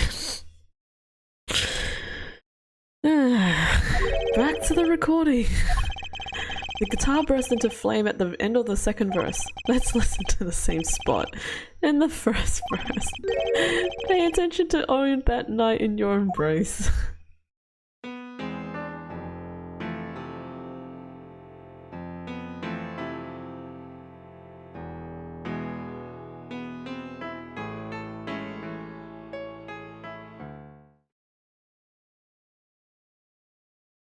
Ah, play verse 2 again.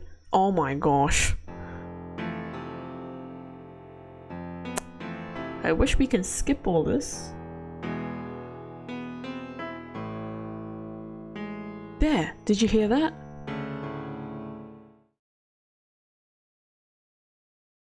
They feel the same, true, but they're clearly very different. What? Well put, Your Honor. The phrase in verse 2 is quite simple, but the same phrase in verse 1 has high and low notes. You'd have to use 2 hands to play that for sure. What's that prove? I would think you'd know that by now. This is why I hate dealing with amateurs, man. So the 2 verses had different arrangements. Happens all the time. Not this time, Darian. There's no point in changing an arrangement if you can't hear it clearly. And that wasn't the point. I had them play specifically so that the piano would stay in the background. Oh. That was what I noticed. Why should the same phrase sound slightly different, I asked myself. Now ask yourselves why Marchie changed how he played, and there's only one answer. He needed a free hand in order to press the switch. Nick!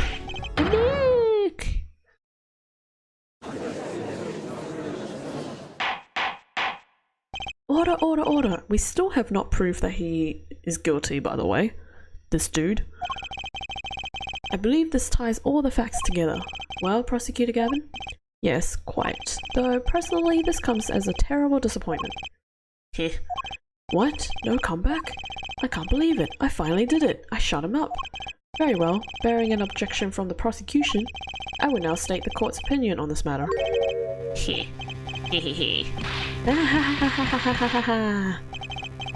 Good show, Sleeves. No, great show. It's not over? Yeah, unfortunately it's not. I don't like it when he looks so happy. You tell him, Gavin. Tell him what's so disappointing. Personally, I'm terribly disappointed. In you, Air Forehead. Huh? Me? Yes, don't get me wrong, your case is solid. The facts all check out, but even now, you have yet to show us a single piece of decisive evidence. Yeah, but the facts. Anyone could see it was him. Unfortunately, anyone does not include the law. I'm afraid your case doesn't cut it. But... 1,000 facts might point toward the same conclusion, but without decisive evidence, it's not proof. That's the rule under our current legal system. I don't believe it. It does not seem as though the defense has any more evidence to present. Oh, I think if he did, he already would have seen it a long ways back. It is unfortunate, but at present, this court is unable to acknowledge your accusation. What? The truth is staring us all right in the face. Why can't they see it? What's the point of a legal system that protects criminals? Apollo, remember what Daddy said? It won't be easy proving he did it, especially not under this current court system. What do I do? Like I said, good luck.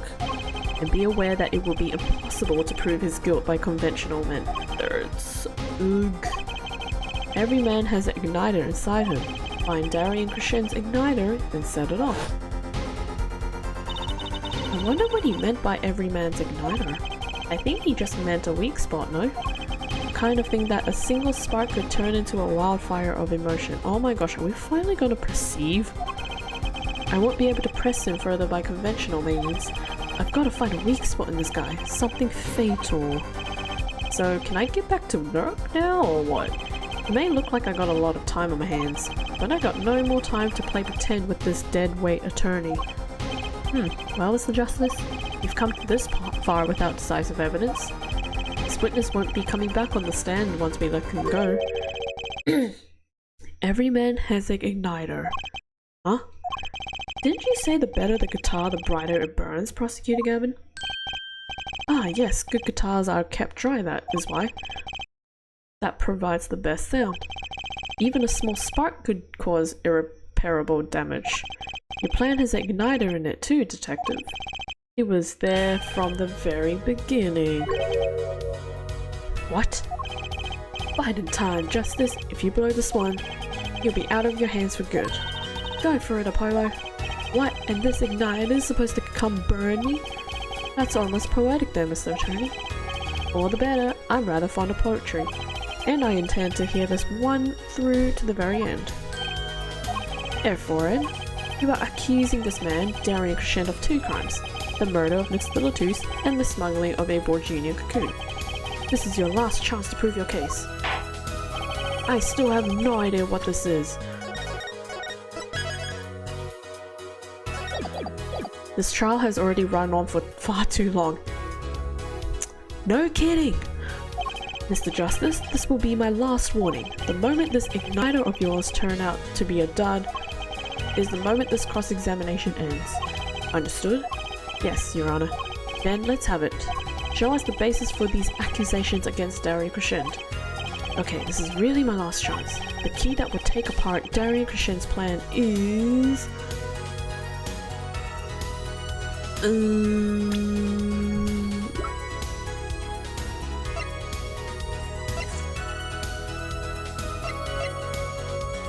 don't think there's any evidence.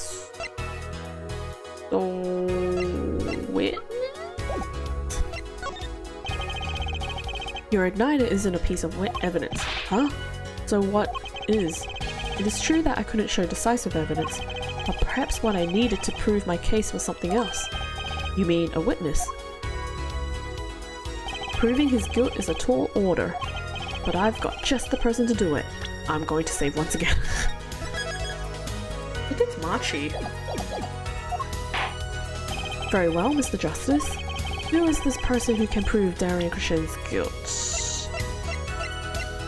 I honestly think it's Machi. The one person who can prove Darian Crescent's guilt is the defendant, Machi Tobai. Your client again? Machi Tobai was an accomplice to the cocoon smuggling plot. Without him, Darian Crescent could not have gotten the cocoon. Furthermore, he can easily prove that the one who plotted to smuggle the cocoon is the real criminal in this case. How so? It would require just one of the very cocoons Mr. Littletooth was looking for. With the cooperation of the Republic of Virginia, we could burn a cocoon. The burnt cocoon would leave a particular residue. A residue we would, no doubt, also find inside the burnt out guitar. Ah, very scientific of you. Thus, if Machi Tobai acknowledges his agreement with Darian Crescent concerning the attempted smuggling of a Virginian cocoon, the case is solved. Darian's laughing again? Your unrelenting passion is remarkable. You really want to get me, don't you? Too bad you'll never be able to. Why not? The little key tickler won't acknowledge anything, especially not anything to do with cocoon smuggling. What's this all about? Taking a cocoon out of the country means death, by Borginian law. Ah, yeah, see? If our pianist really was a smuggler, then testifying about it would be suicide. Believe me, he's not talking. But you're wrong, Detective Crescent. What? It's the other way around. Machi doesn't admit to smuggling here. He's in deep trouble. Huh? How? Look, if Machi admits to smuggling here, then he'll be tried in our courts by our laws. You don't get the death penalty for smuggling in our country. Ah. The victim in this case was an undercover Interpol agent. I'm sure the news has already reached Borginia, and they'll likely broadcast our dealings in court today, including the part about the Borginian cocoon. Yeah, but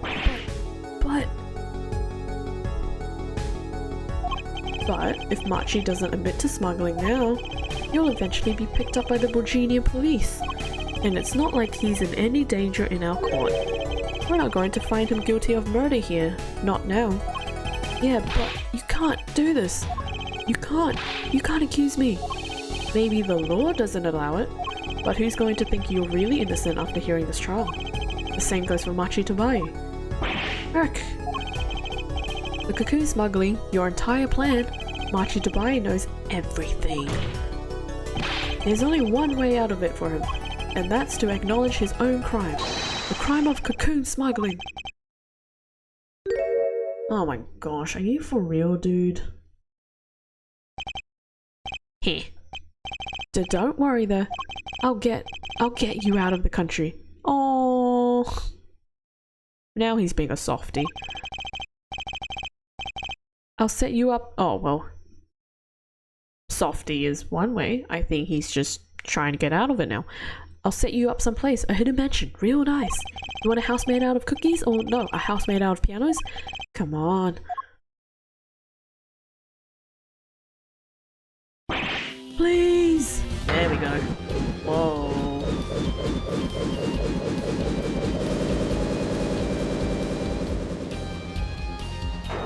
What the heck just happened? Oh, there we go. We got him now.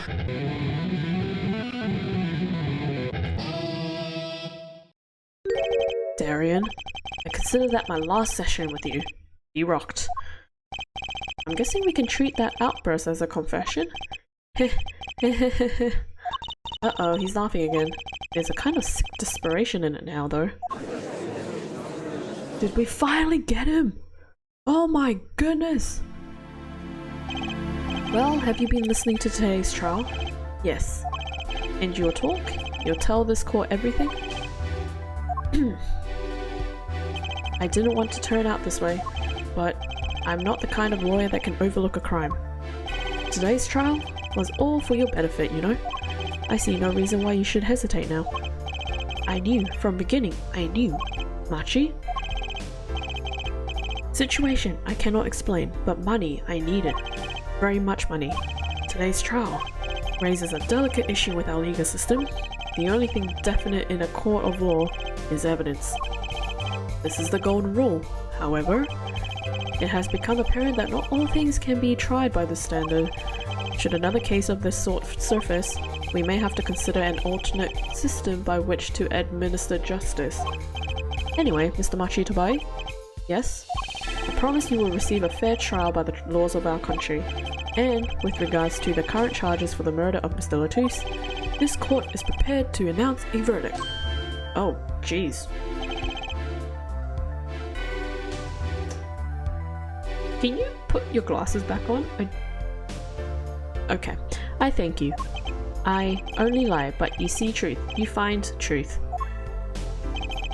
That's our job. Very well. This court finds the defendant Machi Dubai not guilty. Finally!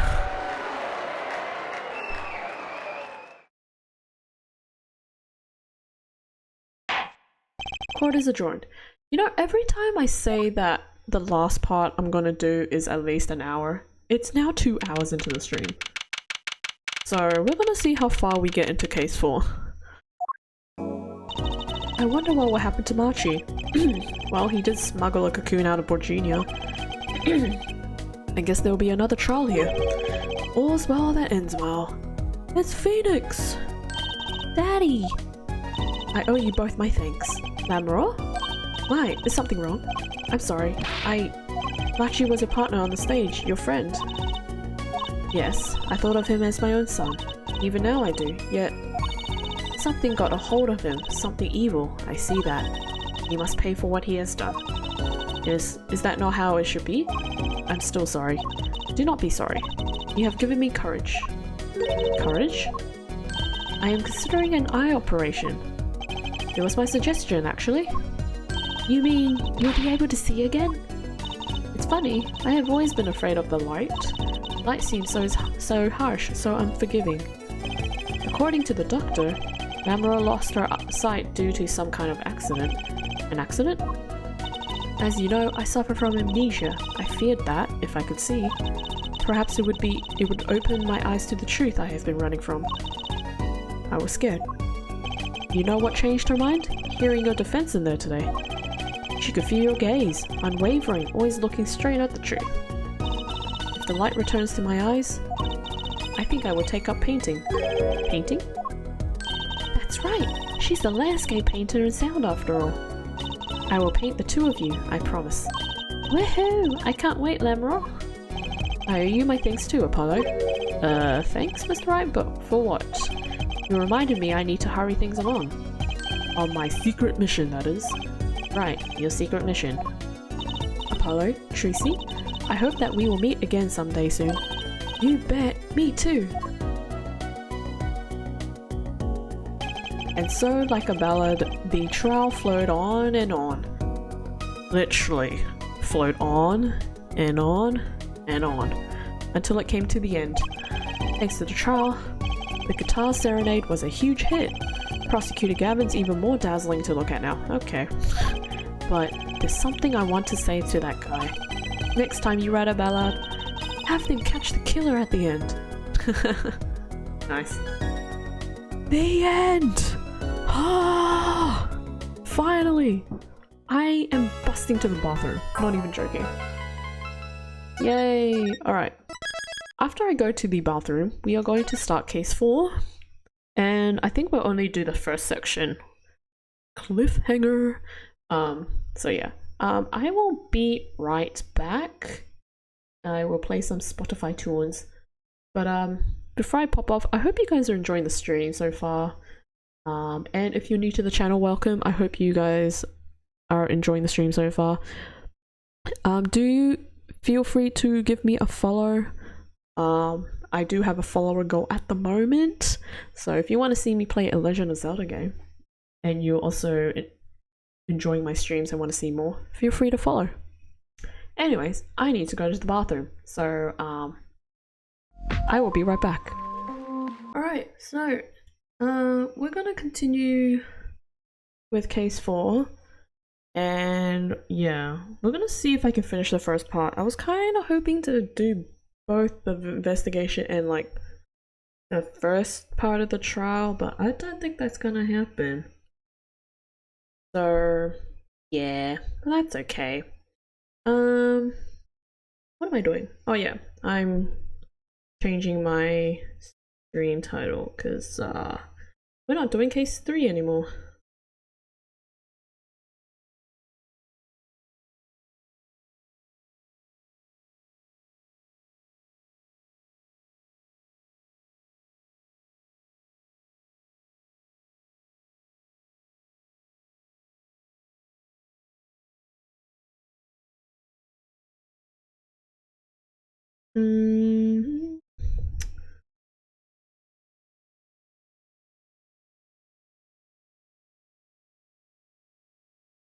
Oh, okay. That's done. Whoops, I still need you up. But yeah, friendly reminder, I won't be streaming tomorrow.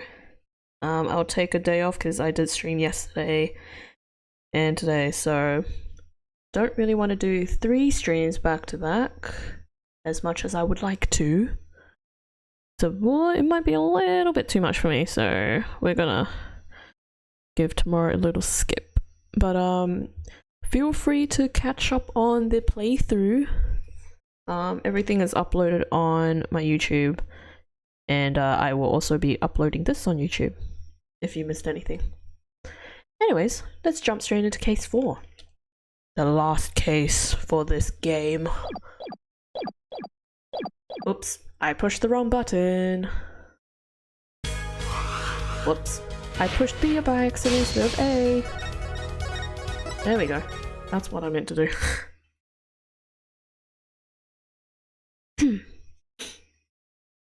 Episode 4, Turnabout Succession. And that is the whole truth of this case. Mason system. Oh my gosh, binary.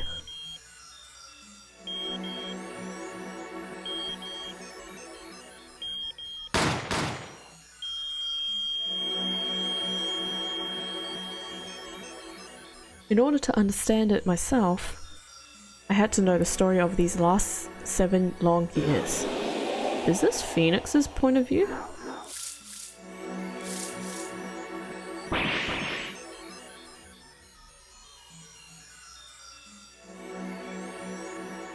Nothing happens by chance. All is connected.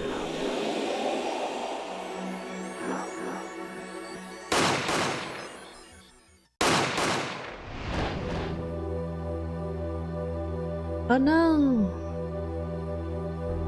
And now, we stand ready to begin the final chapter of this story.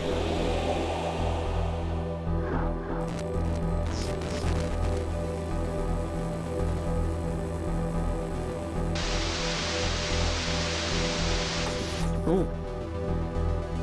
Will the defendant be found guilty or innocent? The decision is yours. Oh. He's back. Oh. Great, he's back. Wonderful. So I don't remember anything from this case. Nothing. Well, actually, now that I think about it, there is one thing I do remember. But otherwise, I don't remember anything else. I only remember...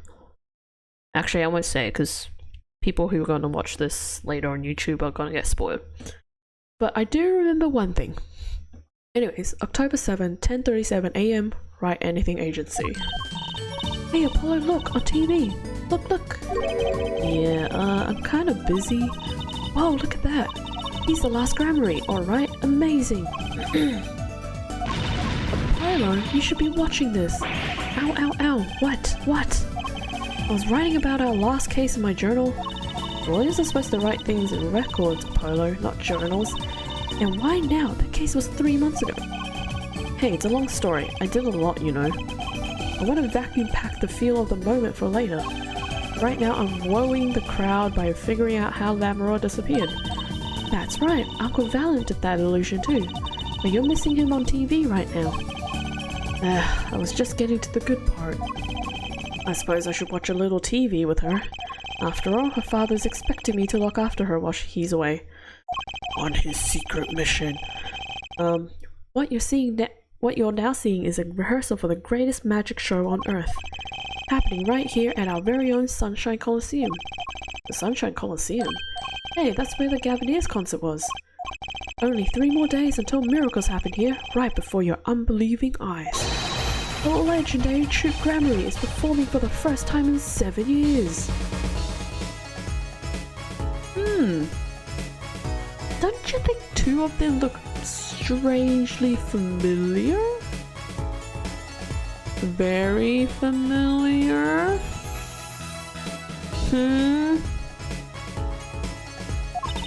That's going to be great, I'm so there. You and Daddy are coming too. The legendary Grammaries. If Trucy's real father was still alive, he'd be on that stage performing miracles. I've got the tickets and everything. Here's yours, Apollo. Thanks. Weak. Ah, you are here. Working hard or hardly working. Oh, he's back. Hey, how have you been? Hi there, stranger. Not exactly the kind of greeting I would want to hear from my own kid. Though he has been gone for a long time. Ahaha, how goes it, Trucy? Here, I got a present for you. Yay, pudding! I love pudding! Ooh, it's farm fresh. And not just 1 pudding, but 3 whole cups! I'll have to pace myself. Well, I'm beat. That's right, Daddy. That's right, Daddy. You're on a top secret mission. Gotta take it easy with the secrets, you know. How right you are. You still can't tell us what your mission is? Maybe it's time. It has something to do with you anyway. Huh? With me? Ooh, maybe you're getting a top secret mission too. Maybe you can be one of those guys. A spy. Can I just be a defense attorney? To be honest, telling you about the mission was my whole reason for coming here today. What? Tell me. You've heard of the Juris system, yes? The Juris system? That's right. The new legal system everyone's talking about. Have you heard of it, Apollo? Huh? Maybe? Maybe not as many people are talking about it as I thought. The Juris system, huh? Let's talk about it. Oh, Daddy, what's this Juris system thing? Well, Trucy, do you know what a jury is? I've heard of it. Isn't that those people who sit in court in those old courtroom dramas? The ones who get to decide a guy's innocent or not? Do you know, Apollo? Only from TV. It's 12 people chosen from the community, right? Well, they're thinking about reviving that system. They're calling the new system the jury system. No more doing whatever you like, Your Honor. Not quite that harsh. The jurors cooperate with the judge. They help analyze the case from different angles. Ah, and there will be only 6 of them under the current proposal, right? Wow, you know your stuff, Apollo. Their findings directly affect the verdict. Hopefully, people will start taking the courts a little more seriously now. I feel like I'm on some kind of educational TV show. Starring Dr. Wright. Aha, Dr. Wright, his assistant Trucy, and mascot Apollo, the perfect team. It's a bit harsh. Mascot? Hey. So, what is the secret mission? The jury system is my mission, more or less. Anyway, keep in mind that new ideas like this system are always risky, Apollo. Too true. Everyone's got an opinion, and they just talk and talk and talk and nothing gets decided. Kind of like you, Apollo. I'm not that bad, am I? In any case, we're going to give it a shot. A test, if you will. I don't like tests. We'll take a case as a sample and choose 6 jurists. I'll be the one helping with that process, incidentally. Helping how? Well, for one, I'll be chair of the Jury System Simulated Court Committee. That is a long title. The chair constructs the ideal situation, choosing the case, the jurist candidates, even the judge and the courtroom. Wow, it's like you have a real job. I was never that good at the piano, to be honest. Once a lawyer, always a lawyer, I guess. The trial's tomorrow, by the way. Don't miss it. A trial simulation, that is. A simulation, huh? Sounds interesting. So, what kind of case is the trial simulation about? Well, since it's the first run-through of the new system, I wanted something simple. Good thinking. No sense wearing yourself out on something too serious. True, the case is a murder. That's not simple at all. By simple, did you mean that the defendant is guilty? Yes, most likely. So good luck, Apollo. Once again, he's back with the good luck. You're on your own. With what? With the trial tomorrow. You're defending, of course. Recall that I said it had something to do with you. Go for it, Apollo. It's just a test case anyways. No sweat. Yeah, but there's still a verdict to be decided. And a potentially serious sentence. The most serious in a worst case scenario. Ack! You mean the verdict's for real? That's not a test trial, that's a real trial. All the forms have been filed. There's no turning back now. Thank you, Phoenix. The trial begins tomorrow at 10 AM. Hope you can make room in your schedule. Why am I the only one hearing about this now? Ah, yes, there was a change this morning. I picked a new case. Eh? Something that happened last night. Let's just go to this one. Alright, so what's this case are you going to use? You really want to know, don't you? Of course I do. I mean, I'm going to be defending, aren't I? If all goes well, then yes, of course, this is just a test. We wanted everyone to start without preconceptions, a blank slate, as it were. There's a difference between having a blank slate and just being totally clueless. As I am right now. I am a bit clueless on what's happening. Whose dumb idea was this anyway? It's Phoenix's. Well, mine. Committee chair, remember? Oh. Well, if you want to know that badly, I suppose. I could give you permission to examine the scene of the crime. Good. That's better. But you can't talk to anyone involved with the case. What? Then how am I supposed to defend? You let me worry about the details there. Remember, I'm in charge of this trial. All of it. But you don't want it backfired, But you don't want it to backfire, do you? Apollo? If I am in charge of the whole trial, that means the entire affair is my responsibility, for good or for bad. What? His face has gone very serious all of a sudden. Oh, dang. Just do what you can. And don't worry, I know what I'm doing. Alright. I'd recommend going down to the detention center. Your client's waiting for you. You can ask about the scene there. But you just said I couldn't talk to anyone involved. Oh, you can talk to your client. If you can get her to talk. Well, time's a wasting. Wait, we haven't talked about Valen. Hey Apollo, I know you're all excited about the secret mission, but what about this? The Trick Grammary Grand Magic Show. Huh? Oh, right, the card tricks. They're not card tricks, they're grand illusions, miracles, the apocalypse. Okay, that was a lot of words. So what? That's 3 whole days from now. It's at Sunshine Coliseum. Let's go today. We can say hi to Uncle Valet. Have fun. Yeah, we have a serious thing to work on right now. What? I can't go by myself. You know I'm not very outgoing. Right. Why not go with her? But what about the secret mission? Oh, don't worry about that. You'll hear all about it tomorrow, regardless. I don't trust that smile. He knows something that he's not telling me. Yippee! Now you can take me to the Coliseum. I suppose it wouldn't kill me to pop over there. Ah, Grammary. That reminds me. What's this, Daddy? Isn't that Silk Hat the Grammary seal? Consider it a birthday present, Tracy. Thanks, it's great. But today isn't my birthday. Good point. What day is it today, Apollo? Huh? Today? I think it's Recycle Your Plastics Day. Okay, then it's a Recycle Your Plastics present. Yippee! So it's plastic. I've given up trying to understand them. It's much easier that way. This is a funny duo. So what is it? Can I open it, Daddy? No. Whoa. Okay. Huh? You'll need that envelope someday. Someday soon. Don't open it until then. Same. Well, why didn't you just hold on to it until then? Because that would be the logical thing to do. Exactly. An envelope about the Grammaries, huh?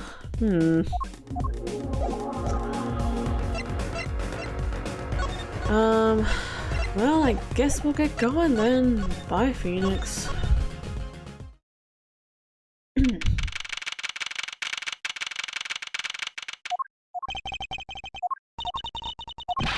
That's 20 minutes we've been waiting here. 20 minutes! Maybe I should complain? I'm sure that gun has better things to do than stand there pretending he doesn't see us. You know, the minute we get angry, the client will show. It always worked that way. Like shouting, "Oh, waiter!" and they're standing right behind you. Oh, guard! Is our client going to be much longer? What are you talking about? Haven't you already started the meeting yet? Huh? Oh. Eek! Where'd you come from? Well, anyway, please have a seat.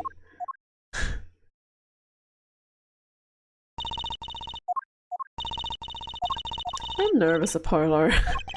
The silence, it builds suspense.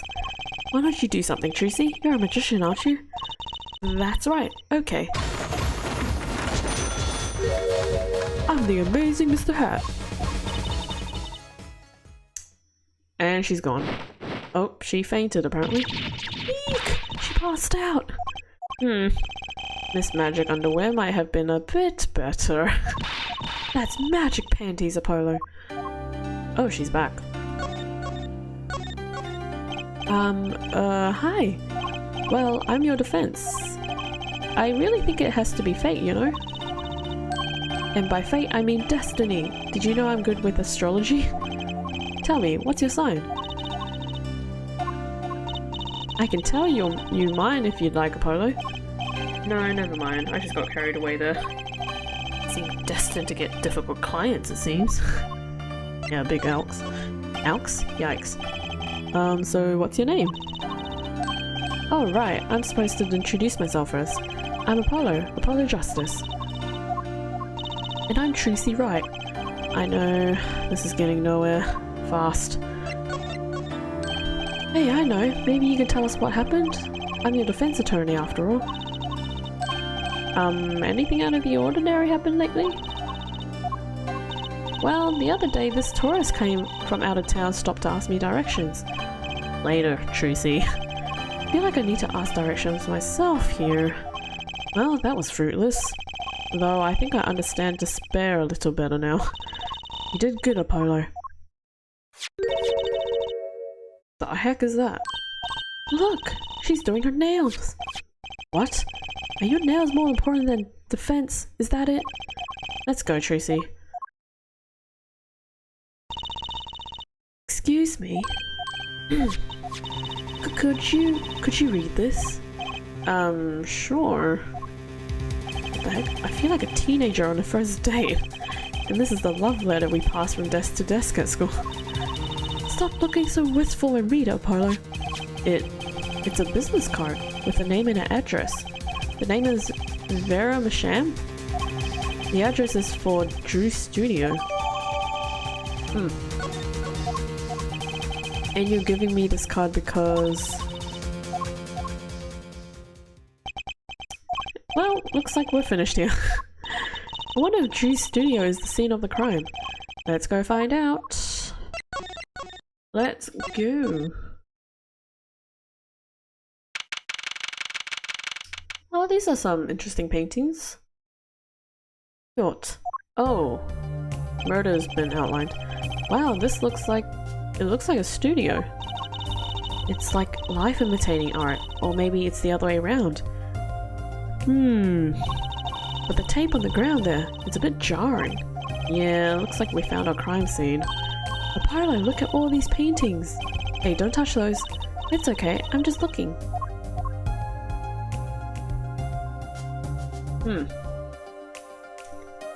Buffer fish. Something. Huh? Apollo, look at this one. Looks half finished. You can still see a rough sketch underneath. But that's odd. The rough part doesn't look like the rest of the painting at all. Yeah, good point. That is odd.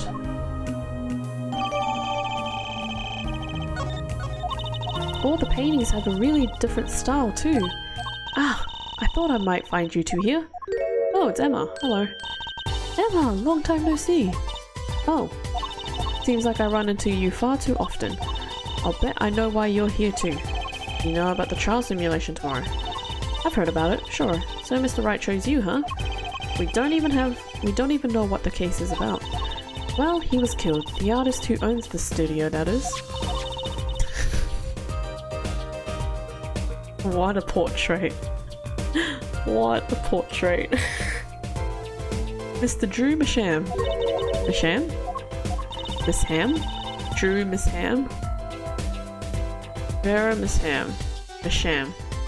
I'm gonna say Masham. And his daughter was put under arrest. Yeah, we just saw her at the detention center. It was funny though. She seemed more like a victim than the kind of person who could commit murder. You don't say. Not even by poisoning? That's how it was done, you know. Poisoning is a common way to get the job done when the murderer is a woman. Poisoning? Anyway, Mr. Wright told me you'd be coming. Feel free to take a look around. I'll just be over here with my snackies. Can't talk to anyone related to this case this time around. Which means we'd better find out as much as we can here at the scene. Or else. So this Drew Masham was some kind of artist? Apparently, did a lot of illustrations for books, I hear. And a lot of female fans too, for what it's worth. Oh, well I guess this stuff is kinda pretty. Like that oil painting over there, for instance. Yeah. That wasn't one of his illustrations, actually. Huh? So it was a standalone painting or something? Is that what she means? He was an odd bird, Masham. Hadn't shown his face to anyone until the end. What do you mean, to anyone? He was always locked up in here in the studio, apparently. His only connection to the outside world was through letters he'd put in that letterbox there. Letters? Do people still write letters? What do you mean, Apollo? I mean, when was the last time you wrote a real letter? Don't most people use email and stuff these days? Yes, they do. Yes, they do. Not Mr. Masham. Couldn't stand technology, it seems. He did everything by mail. Maybe he thought that was the way more artistic. Maybe he thought that way was more artistic, you know? It's empty. In any case, the only person besides him allowed in here was his daughter, Vera. Oh, you mean the killer? The suspect, please. We took some fingerprints, of course. The only ones found in the room were Mr. Masham's and Vera's, basically. Actually, last night, Mr. Masham gave an interview to a reporter for the first time. It happened during the interview, apparently. His first interview ever? Could you tell us a bit more about what happened the night of the murder? Like I said, last night was the first time someone from the outside came into the studio. I guess mysterious painters who never go outside make for good articles. And it just so happened that he died the night of his first interview? At around 9 PM every night, Vera always makes him a cup of coffee. Last night he drank his usual coffee and suddenly became violently ill. And died? She poisoned him on the night of his interview? When did the reporter see it?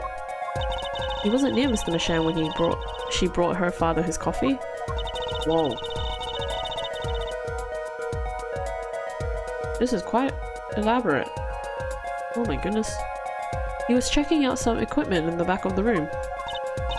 Supposedly that's why she didn't notice he was there. It was the reporter who called the police, in fact. Wait, but why is she the suspect? If anyone is suspicious, it's the reporter. Yet the reporter never got near Mr. Masham's coffee.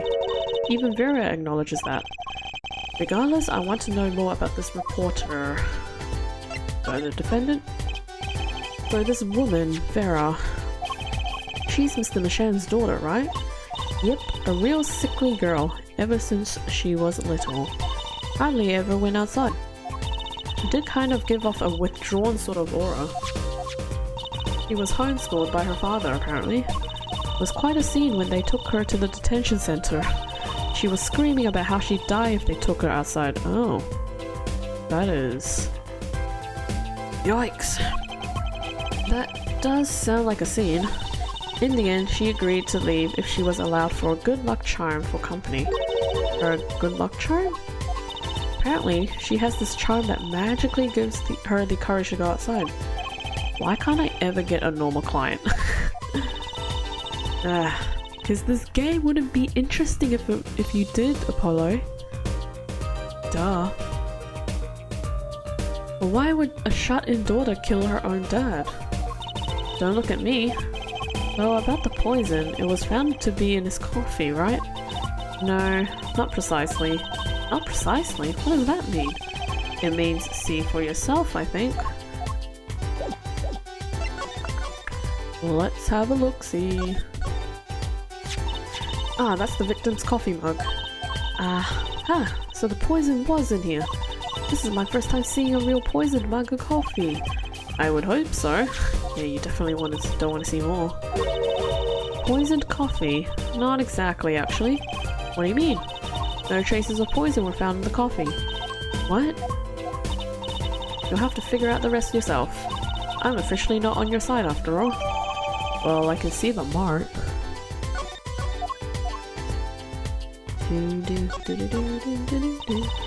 I imagine this coffee cup was used for guests to use, excuse me.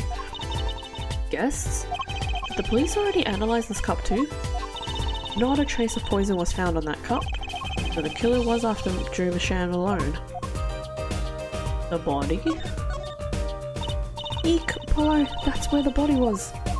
That's the spot where Mr. Drew Masham passed away. He put the coffee mug to his lips, and the next moment, there's quite a bit of paint on the ground. See that half-painted painting there? He must have been working on that right up to the moment he died. Wow, a true artist to the end. Or maybe he started it a year ago and was procrastinating. Relatable. I've been curious about that thing the whole time. Hey, there's a painting hidden back here. Hey, you're right. What if it's embarrassing somehow and he didn't want anyone to see it? You certainly seem pleased by the possibility.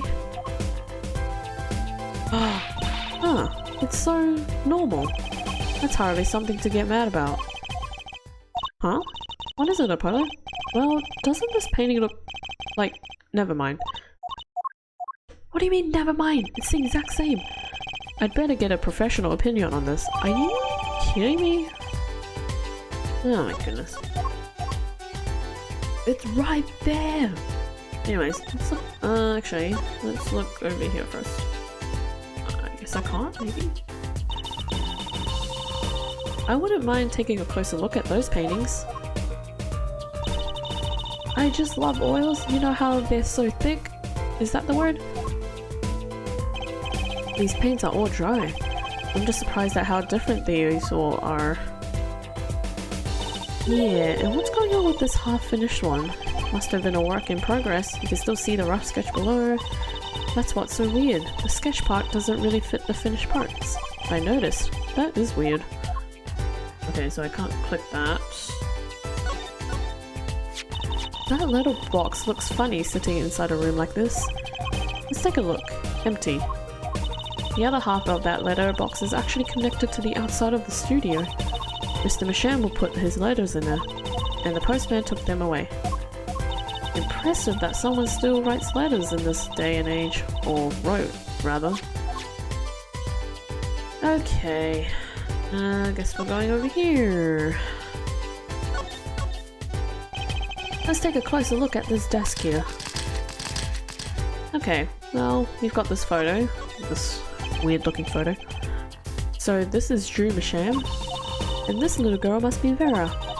Yes, they took that some years ago. They look close. A happy little family. Until you arrested his daughter. Look, I was personally against that, okay? He just didn't seem very suspicious, scientifically speaking. Uh-huh, right. Is this a journal? Wow, talk about a clue. Let's read it. What is it, Apollo? He didn't write the name of the killer, did he? It's new. He didn't write a single line. Arg, you had me going for a while there. Okay. Hey Apollo, what's this feather thingy? Isn't that a pen? Like an old-fashioned quill pen? But it doesn't have a pointy end. That was most likely used for sweeping detritus off the desk. Wow, you sure know a lot, Emma.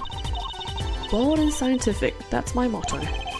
Exactly what about that was bold or scientific? This envelope has been opened and resealed. Oh, I know how to do that. You take a pot of boiling water and hold the envelope up to the steam. The glue melts and it opens. Cool, huh? Whoever did this wasn't so delicate. You're right. Looks like they just ripped it open and stuck it back together. Huh? The postmark on this letter is from 7 years ago. Why would someone open a letter, then seal it again? I better hang on to this. Okay, we're just taking a letter. As everyone should do. Is this desk for painting, Apollo? That would be a drafting table. Drafting? Basically, it's a tool for making precise diagrams. Wow, painting is harder than I thought. Why would a painter need a drafting table? Was he an architect too? What is this? What is all this equipment here for?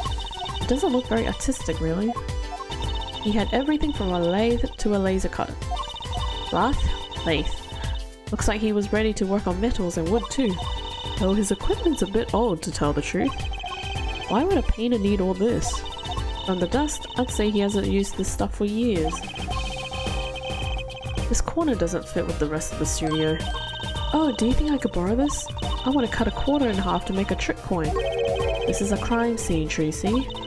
But these cost like $50 at the magic shop. Okay. Anything else? Look at all these paints, Apollo. There's so many. He's got like 20 kinds of red. You could repaint your suit, Apollo. How about this shade of green? That'll be enough of that, thanks. Let's take a closer look at this desk here. Oh wait. No, not that desk. I guess I should do this then. Something about the way that figure is posed. I've seen that pose before. It's you, Apollo. See, you're making one of those flamboyant gestures. Please, I am a professional. I wonder why it's posed like that. Coincidence? Pointing at something. And it's something I can't really click, unfortunately.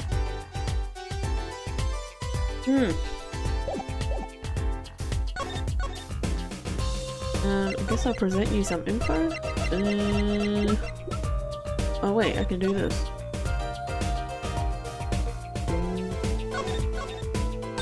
Hey, look there! That stain doesn't look so healthy, Apollo. That must be the Blue Mountain stuff we've been hearing about. Something tells me that even Blue Mountain coffee isn't this blue. No, this stain is probably... better ask Emma. Okay, do we present it to her or talk to her? Oh, we talk. I bet Emma could help us out here. Don't forget, flattery will get you everywhere with her, Apollo. Huh? What are you two whispering about? Well, I was thinking... I mean, what is it we always do when we run into you at a crime scene? What is it we always do, scientifically? Ah, you know me too well. Okay. Okay, meaning we can get, scientific now? Oh, I suppose. Just this once. Bring me anything you find suspicious and we'll check it out. Oh, thank you. How kind. Take this cup. Emma, about this mug. There's a pale blue, residue on the rim. Yeah, well, it's just a rumor. But I've heard there's a kind of coffee called Blue Mountain. I'm pretty sure it isn't actually blue, Emma. Ah, right. Okay, you got me.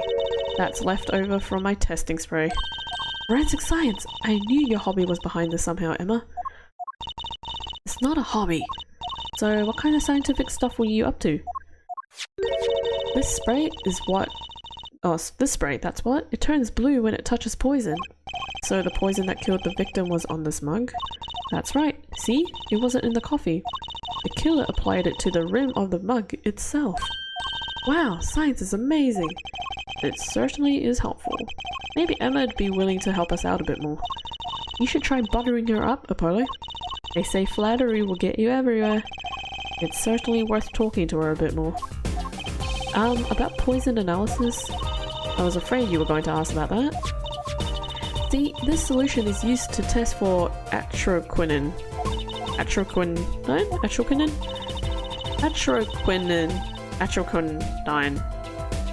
Atro something. The deadly poison found in the autopsy. Uh-oh, I know that spark in her eyes. She's getting excited. Best tread lightly. It's one of the most virulent poisons. What is with all these English words? But is absorbed into the body astonishingly slowly.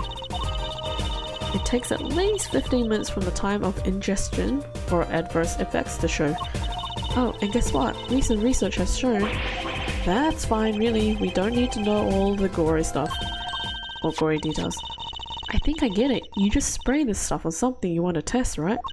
Precisely. You can find even the slightest trace of poison with this. I want to try too, Emma. Pretty please? You don't have to ask twice.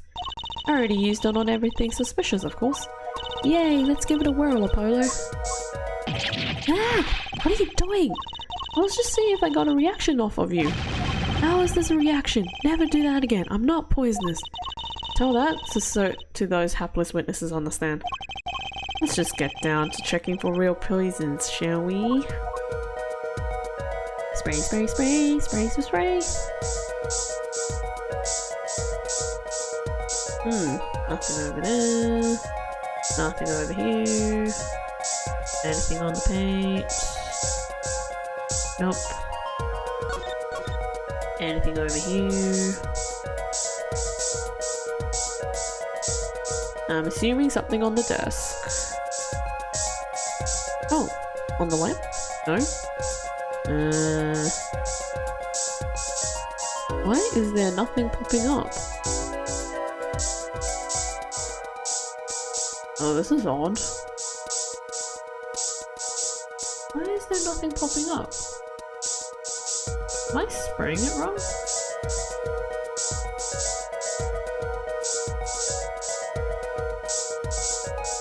Or did I miss the spot?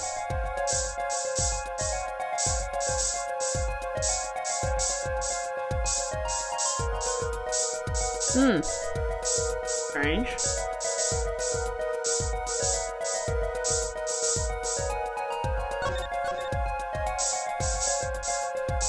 Did I miss something?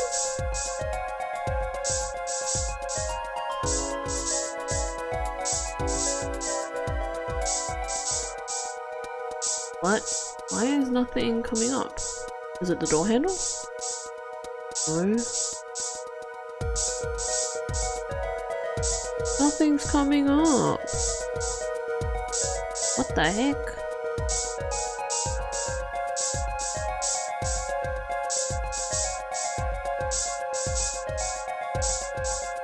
Nothing's coming up.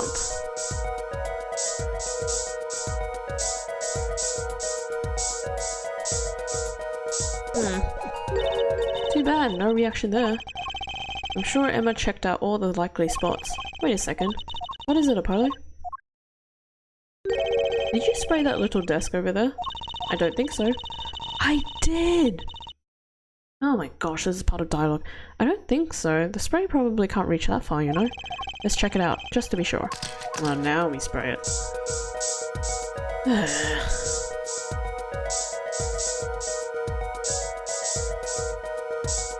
Put it in the drawer. Oh, hello.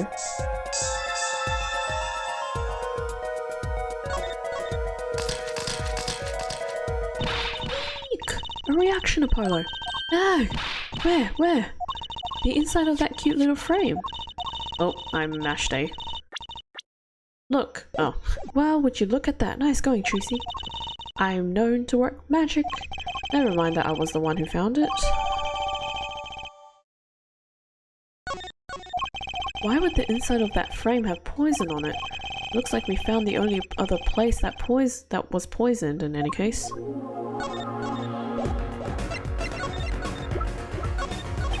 Emma, I was wondering if you could take a look at this. Oh, we can't. A detective is a detective. You can't arm me any old... I think you need to be a little bit more focused in your inquiries. Scientific man. Okay. If we have a look-see inside, can we open it? Looks like you have to take this back part off first to put a photo inside. It'd have to be a really small photo to fit in there. True, in that pale bluish stain. Why would there be poison or something like this? Well, there's one obvious reason. Whoever put poison in the coffee rubbed a bit on here too. That's not very obvious, Tracy. Okay, so I guess I can't open it. Fine. Can we open the letter? Caroline, look! It's been opened here once. Oh, once here. You're right. I wonder if there's some way we can see what's inside. Should I try to get it open and then stick it back shut? Let's not tamper with the evidence, shall we? I've got a better idea. Emma, let's ask her.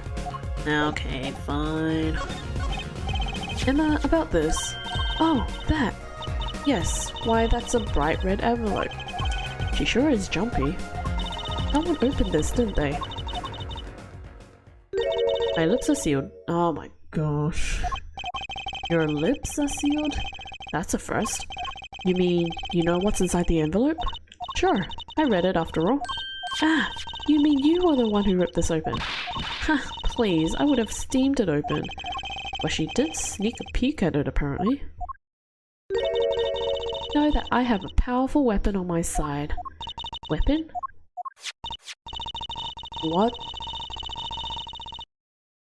Are you just lugging that around? What on earth is that? It's like a giant photocopier. Yes, the use of tools, highly specialized tools for information gathering. Tools I wouldn't mind getting my hands on. You should try flattering her, Apollo. They say a little praise can open big doors. Never heard of that one, but it's good advice. Let's try talking to her some more. About that envelope we found. I was wondering if you could help us out with that tool you were mentioning. Hey, you want to know about my tool, do you? It's called an X-ray analyzer. Okay. X-ray, like X-rays you get at the dentist? That's right, at least that's what I call it. Huh? It has a real name, but it's much more complicated. The X-ray spectralization... Spectralization. Okay, something. How am I supposed to remember all that? So basically it lets you see inside things, like envelopes. That's right, you're sharp, Trucy. But it's a bit more complicated than that. In practice, of course. Actually, to tell you the truth, I'm not really sure how it works scientifically. Can I try it out, Emma, please? Oh, I suppose. Of course, I've already checked out everything suspicious myself. Alright, let's give it a spin, Apollo. What are you doing? I'll just see if I can see through your hair, but it's like lead. Point that thing at me more and it might all fall out. Then I wouldn't need an X-ray machine to see through it. You don't even need to do that. Let's just get down to business, shall we? Right, let's test it on a sample first. It just so happens that I have a lottery ticket. Oh, are we gonna use this machine on the other envelope? The one that Phoenix gave us? Uh-oh. It just so happens that I have a lottery ticket here. Scanning.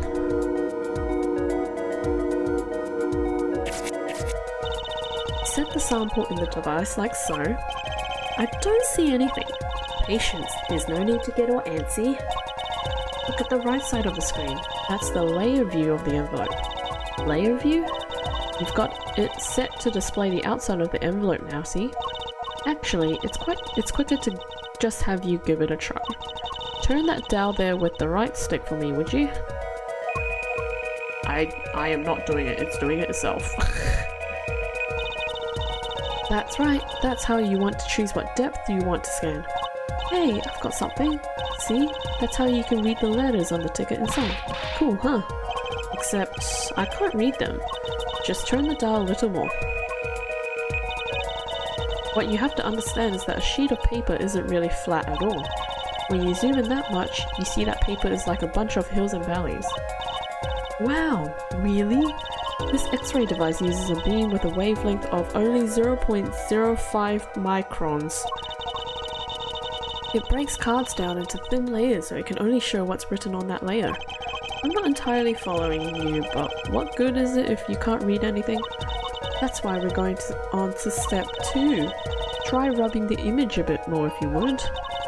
Rubbing? Like going over the image with L stick while holding A? Oh great. Wow.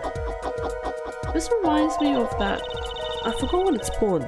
The board thing you get as a toy and you write and then it's like little black fuzzies and then you can erase it with like something. I forgot what it's called. That was a very vague description, but I'm sure someone will know what I'm talking about, hopefully.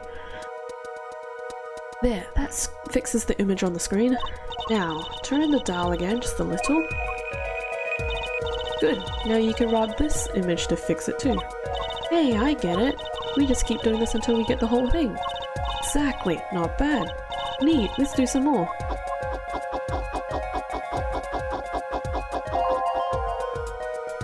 The lottery ticket. Someone's a winner.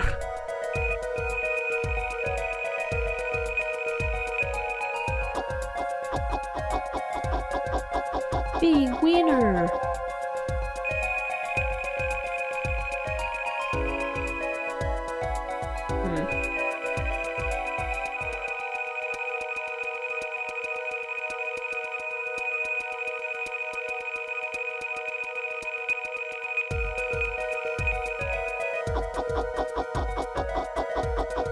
Am I done with this?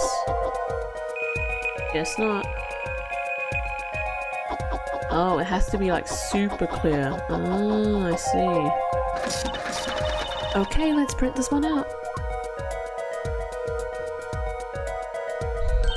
Whoa, I'm a big winner!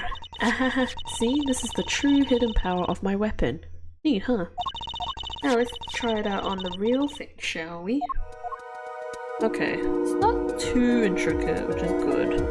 It's not as jarring as the fingerprint dusting.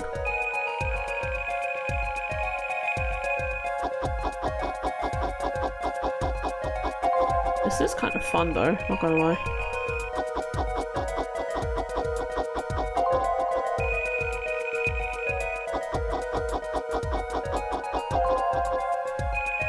Oops, wrong way. Deposited. Whoa, that's a lot of money.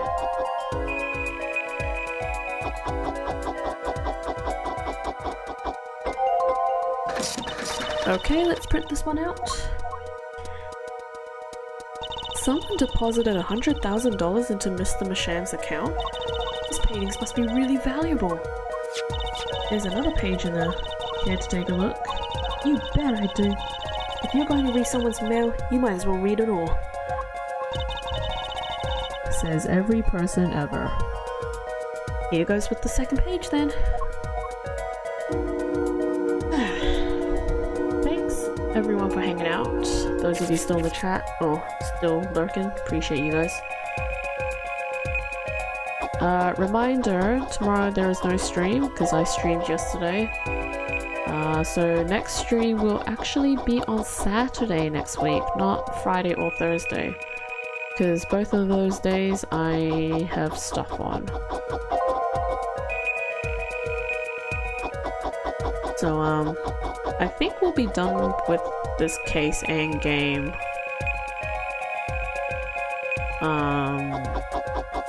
Not next week, but the week after. Okay, let's print this one out. So it was a letter about payment for one of his paintings. Why all the secrecy though? And what? Why was this letter the only one in here? It's 7 years old, right? Maybe it had some special significance to him? Well, Emma? Well, indeed. She knows something she's not telling us. Looks like she's keeping mum about it. So Emma, I was wondering, what's the story about this reporter that came here for a story the night of the crime? I'm afraid I can't tell you because he's going to be a witness tomorrow, I hear. I thought so. I'll never forget that face. What was his name? Oh, right. Brushell. Brushell? Brushell? Spark Brushell. I think it's Brushell. He's after a scoop to sell to the papers, so a reporter comes for an interview with a painter. His first interview ever, and that night he's killed. Seems strange to you? Really strange. It does raise a few questions. I'd like to speak with this reporter if I could. Well, I hear he's on the beat today, too. He said something about covering a magician. Magician? Well, if it's not Tracy, that leaves only one other person. It wasn't Valent Grammary by any chance, was it? Yeah, something like that. He's got some big show lined up, I hear. So he's out interviewing Valent Grammary. Looks like I'll be heading out to the Coliseum again sooner than I thought. Here, I'll give you that reporter's card if you want. Thanks. Okay, bye. To the Coliseum! Again! They changed the advertisement really quickly. Advertisement, sorry. Woohoo! This is it, Apollo! The place where magic and dreams converge. Just a while ago was a place where murder and nightmares converged. Let's go say hi to Uncle Valent. What about the case? Only a performer laughs like that. The young Miss Tracy! How often I hoped we meet again, only to tell myself it was an impossible dream. Teeny, Uncle Valent, how's it going? I'm glad to see you too. Of course you are. Humility is definitely not one of his strongest traits. Well, Miss Tracy, how does the day find you? If you've come to give me flowers, do it after the show, I beg you. Actually, we came to wish you good luck. And congratulations on your big magic show. Oh? But it is I who wish to congratulate you. Not everyone is so lucky as to witness miracles, such as the one I shall perform. Yeah, you're amazing, we get the picture. The world will watch in wonderment as Magnifi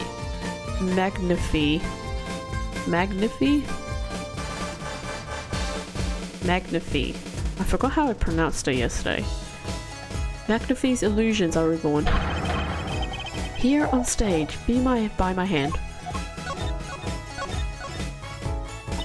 Everyone's talking about the big magic show. Is it true that the Grammarly miracle is back after 7-year absence? Miss Tracy, I must apologise. This show and this honour should have been his. Daddy. My co-magician in training, Zach Grammarly, if that terrible thing hadn't. It's okay. Your father was a great magician, Tracy. If he were alive, then I, Valiant Grammarly, would have been proud to stand upon this stage as his assistant. Thanks, Uncle Valiant. You know, I'm happy you're doing the show. To think we get to see the great Magnifi's illusions again. She really is looking forward to this, isn't she? Magnifi Grammarly. My mentor, the magnificent Magnifi Grammarly, was a true deity among magicians. Magnifi. A creator god who gave birth to magic and illusions that defied our very imaginations. I was so little when I last saw one, but I still remember his shows. He did wheelies in a sports car through the air above the audience, and then sped off to outer space faster than the speed of sound. I'm guessing that memory was a bit embellished. For 7 long years, the world has been waiting for a miracle to match his. As heir to the Grammarly Troop secrets, it falls to me to provide one. It is my God-given destiny. Yes, you, nameless face who speaks for the nameless masses. How can I help you? If the world was waiting, why did you hold off for 7 long years? Appears the lad is uninformed. Perhaps you have heard of the magic known as law, which governs our land. I have, though I'm not sure it qualifies as magic. Performance of Magnifi's miracle was impossible. A certain law prevented it for 7 years, but no more. 7 years? That phrase sure likes to pop up, doesn't it? And why was that? A little matter called performance rights, Miss Tracy. Can you tell us about these performance rights? Magnifi's magic relied on an incredibly innovative idea, a trick, if you will.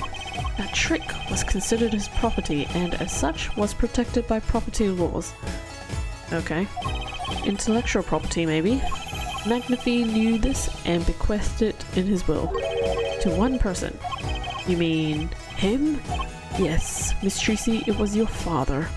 Zach Grammarly was the inheritor of the Grammarly miracle. Daddy. Yet, as you well know, he is gone. He disappeared suddenly 7 years ago. I think I see where the story is going. Once a person is classified missing for a certain period of time, they are considered legally deceased. Seriously? Yeah, but they are considered legally deceased, correct?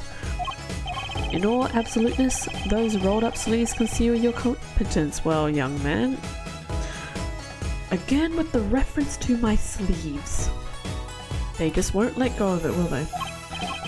That certain period of time of which you speak is 7 years. Yes, Miss Tracy. Though it pains me to say it, this past spring, April to be precise, was the time. Your father was legally declared deceased. In the absence of a formal will, the secrets of our mighty mentor Magnifi passed to me. This was in fact stipulated in the will by Magnifi himself. Is that how it works, apparently? Yeah, it's called death in absentia. He's declared missing. Permanently. Daddy. Dun dun. Ah ha ha ha ha. A challenge, is it? You want me to make that disappear? Very well, give it to me. Heck, no, thanks. Are all magicians like this? Pardon? What was that look just now? I was just thinking how hard it is to get any information out of a magician. Okay, so not that. What about this envelope? Whoops. Actually, can I open it? Ah, looky here, a handwritten signature. It says... I can't read it. That seems odd to me. I mean, isn't a signature intended to show ownership? What's the use if no one can read it? Isn't it enough if you can read it your own? Oh, I never thought of it that way. Oh, I guess I can't. Okay. Hey, do you want to have a look at this? I was wondering if you could tell me about this. Aha, why that bears the Grammary seal. Uncle Valen? Is something wrong? Tracy, where did you get this? Uh-oh. Well, this ain't good. Huh? Daddy gave it to me. Your daddy? I probably exactly. No, my other daddy, Phoenix Wright. Why now? Why would your Lord Daddy? Lord Daddy? That's kind of a stretching the whole archaic thing a bit. The signature upon the back, do you recognize it? That belongs to none other than Zach Grammary. What? Daddy signed this? Might I be so bold as to open it? I'm sorry, but I can't let you do that. What's in this envelope, I wonder? Suspicious. Oh, right. So, a journalist was here on a story? All eyes in the universe are upon my stage. All pens seek to commit its mysteries to paper. His name was Brushell? Or Brushell? Brushell.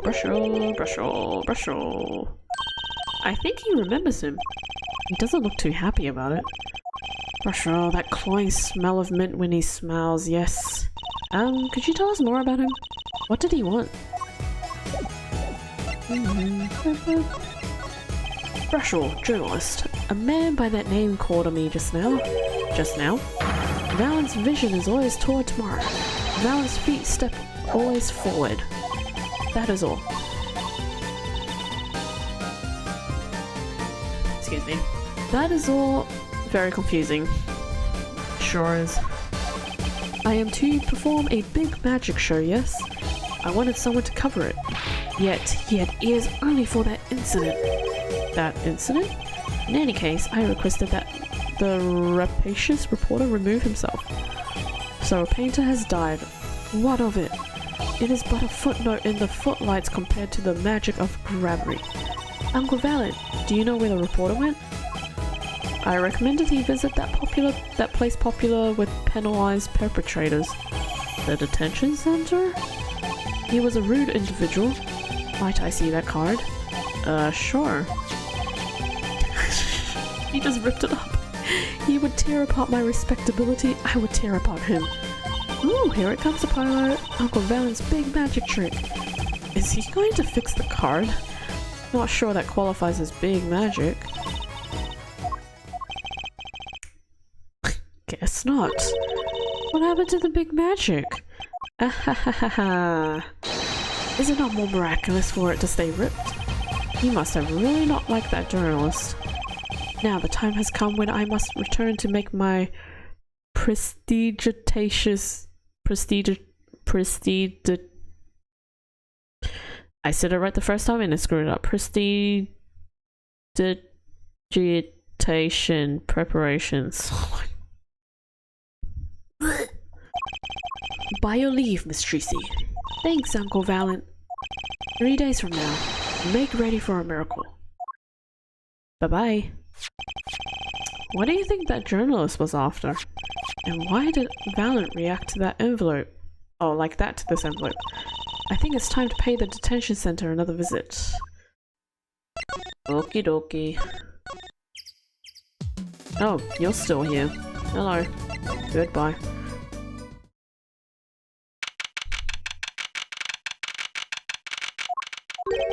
I think I hear what you're saying. They're all doing it for the money. End quote. No, not at all. Looks like someone's already meeting here. Maybe that reporter? Oh my goodness.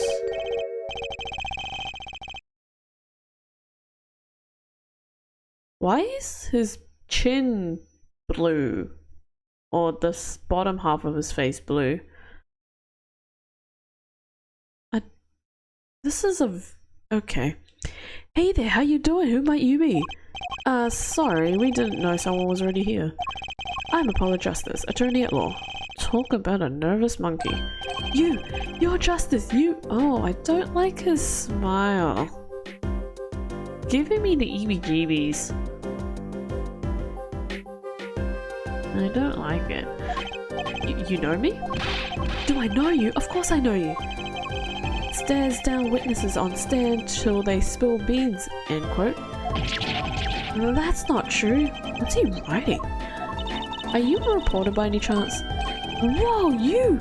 You're Trucy! Am I famous? Oh yeah, Trucy Wright hates carrying a bag. Puts everything she owns in her panties, end quote. Alright. That's so not true. Just hold on to your breeches there. I'll wrap up this interview in a jiffy. Interview? So guard, I think I know what's going on here. Guarding rooms is my life. What else could I possibly need? End quote. I hate this guy already. The stupid end quote thing. No, how many times do I have to tell you this? Look, I've got work to do. You deal with him. Did you come here to interview the guard? Ooh wee, what a pickle. Accused wouldn't talk, had to interview someone or go plumb crazy, end quote. Huh? I should have guessed. Where are my manners? Name's Brushel, Spark Brushel. I'm not picky, journalist just closes eyes, writes, end quote. What's that? Nauseatingly. I think it's supposed to be like nauseous. Nauseatingly strong mint smell every time he grins. Is it toothpaste? Because he's carrying a toothbrush. That's kind of gross. Until you've been interviewed by me, you don't know what... Until you've been interviewed by me, you don't know what thrilling is. Wild romp through crossroads of mayhem, madness, end quote. I can see that. He's writing something again. Well, if he's a reporter, maybe he knows something.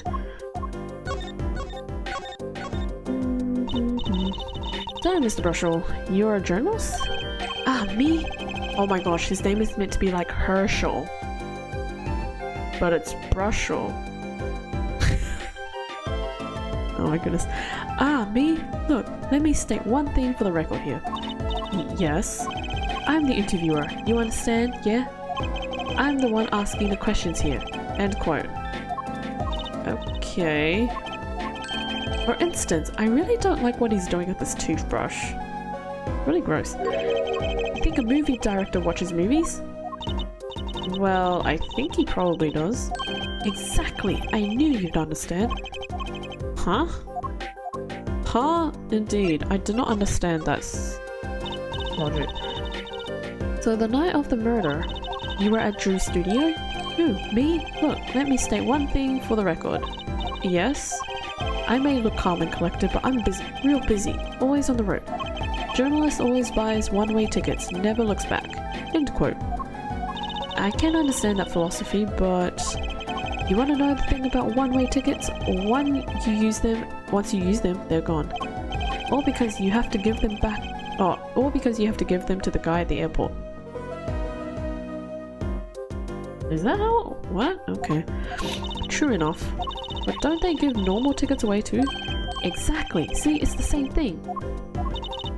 What is? I'm so confused. So, you went to do a story on Drew Misham? And he'd never had a story done about him before? That's right. Look, let me state one thing for the record here. Oh my gosh. It was like a tape recorder. What? I'm sure you're going to want to know about my source. What tipped me off to Drew? Why do the interview in the first place? Well, yes. Look, it's like... Oh, I've got it. Say there's this burger joint with fabulous ketchup. You think the burger guy's going to tell me where he got it? At the supermarket, maybe? The real answer? Exactly, see, that's what I'm talking about. I think I may have actually understood that one. Honestly, I kinda had a bit of a blurry... My brain just went bleh. So, I don't know. Well, there's nothing I can really talk about.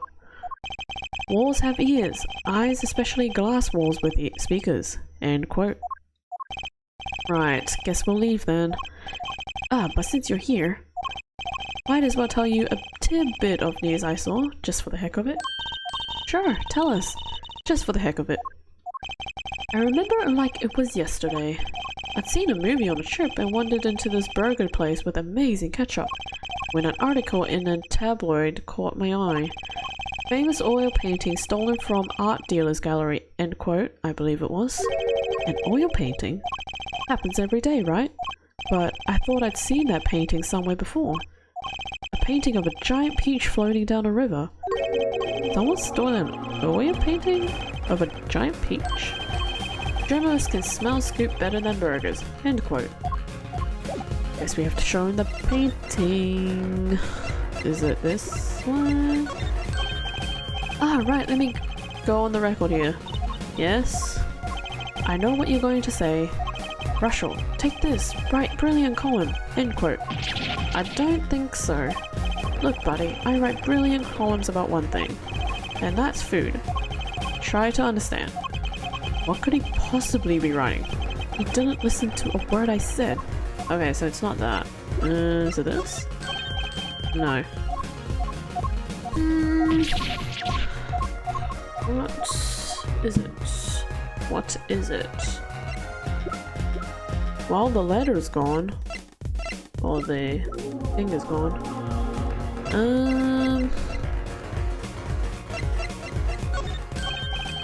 Nope. Nope.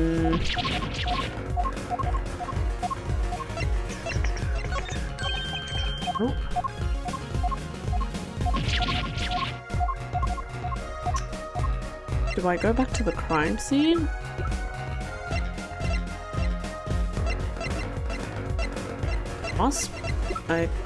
I think? Yeah, okay. I think I might have to go back to the crime scene. Because the painting's not doing it. So...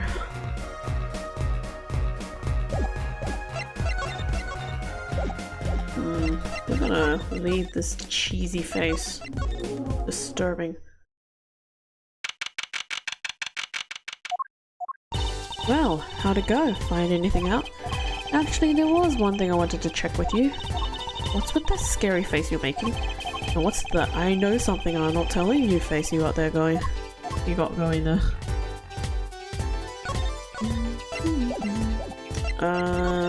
Is it the painting? Is it the painting? I kind of forgot what she was going on about. Well, we just did the X-ray detection thing. Oh right, sorry. Is it the painting? This painting came from behind that dresser. Ah, yes, so? It was stolen, no? I was hoping you wouldn't figure that out. Do you think you could tell us a bit about this? I suppose. It's what you think. Drew Masham was a forger. A forger? Oh, listen to this music.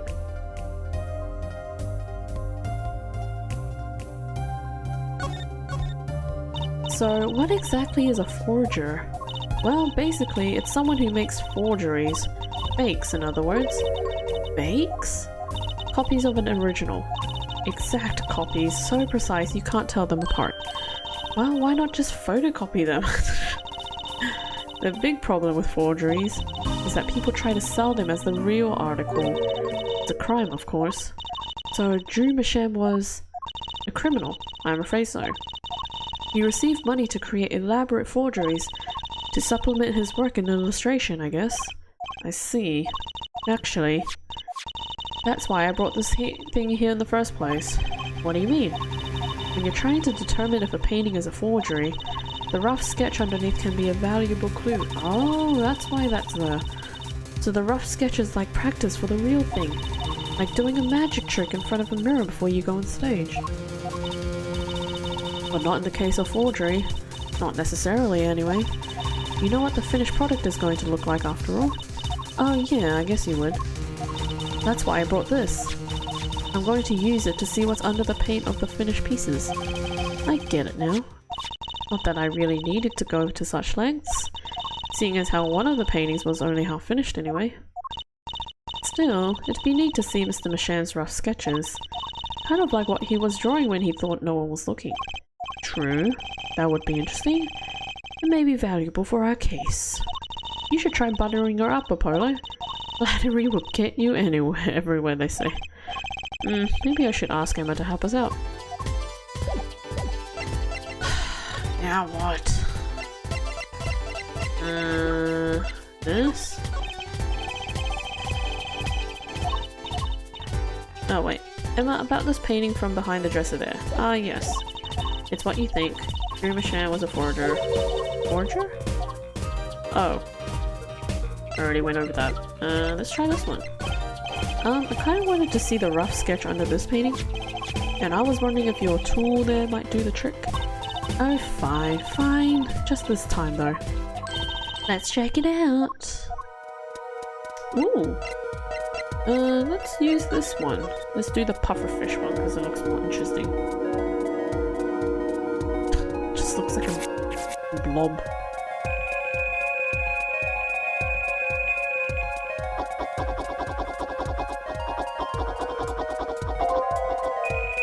Oops, wrong way.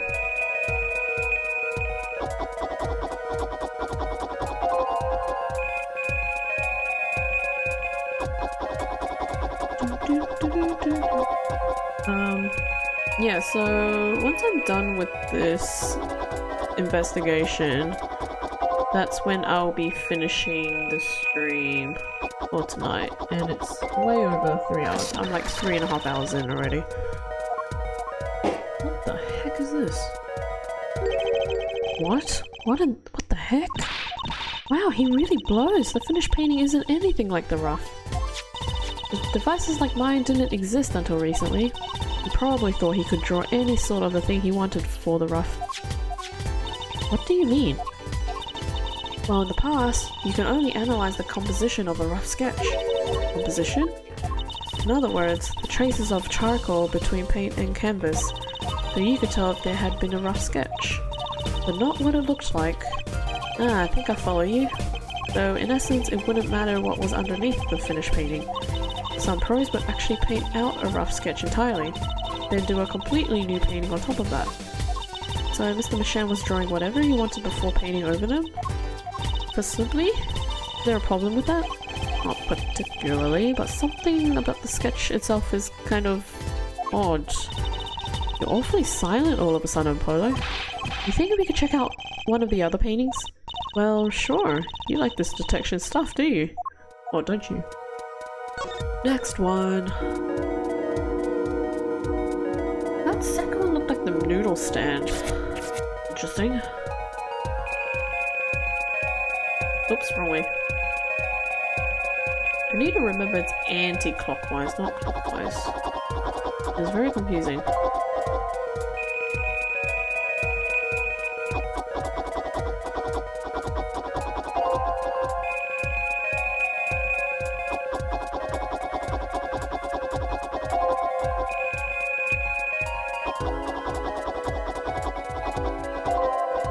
This is looking a little bit familiar.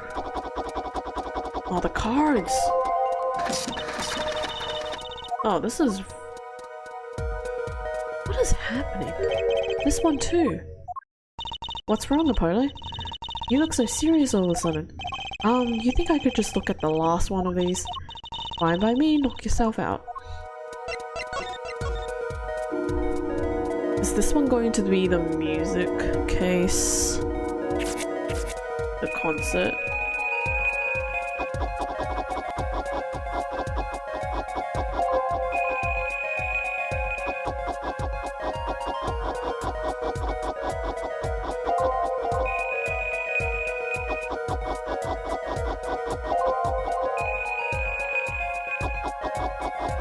Oh, it is! Is that Gavin on the stage? Okay, let's print this one out. Yes, the flames. What the heck is all this? I hesitate to ask why you're getting so excited. You sure your device isn't leaking some kind of strange radiation? Tracy, look at these 3 sketches. Do you notice anything?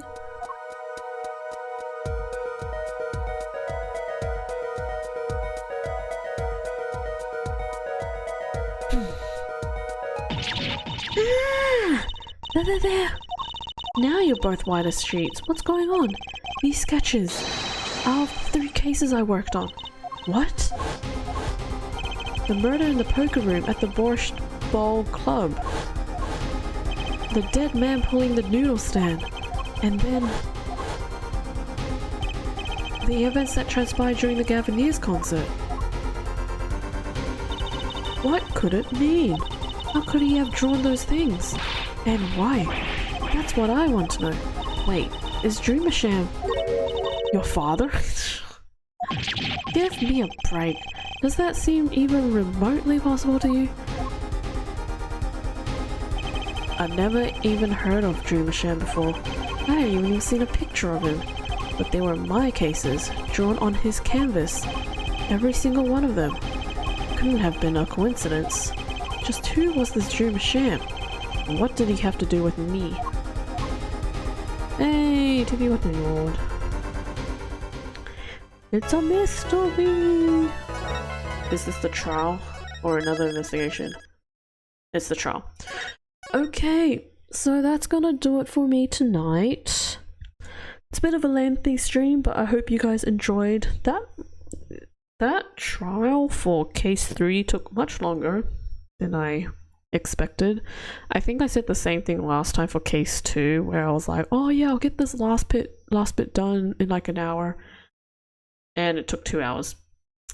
Same thing today, but that's okay. Yeah. So we'll do the trial and then the second investigation next stream. And then after that, I'm not really sure how long the other parts are going to take, because I feel like it's going to be much longer. So we'll see how we go with that.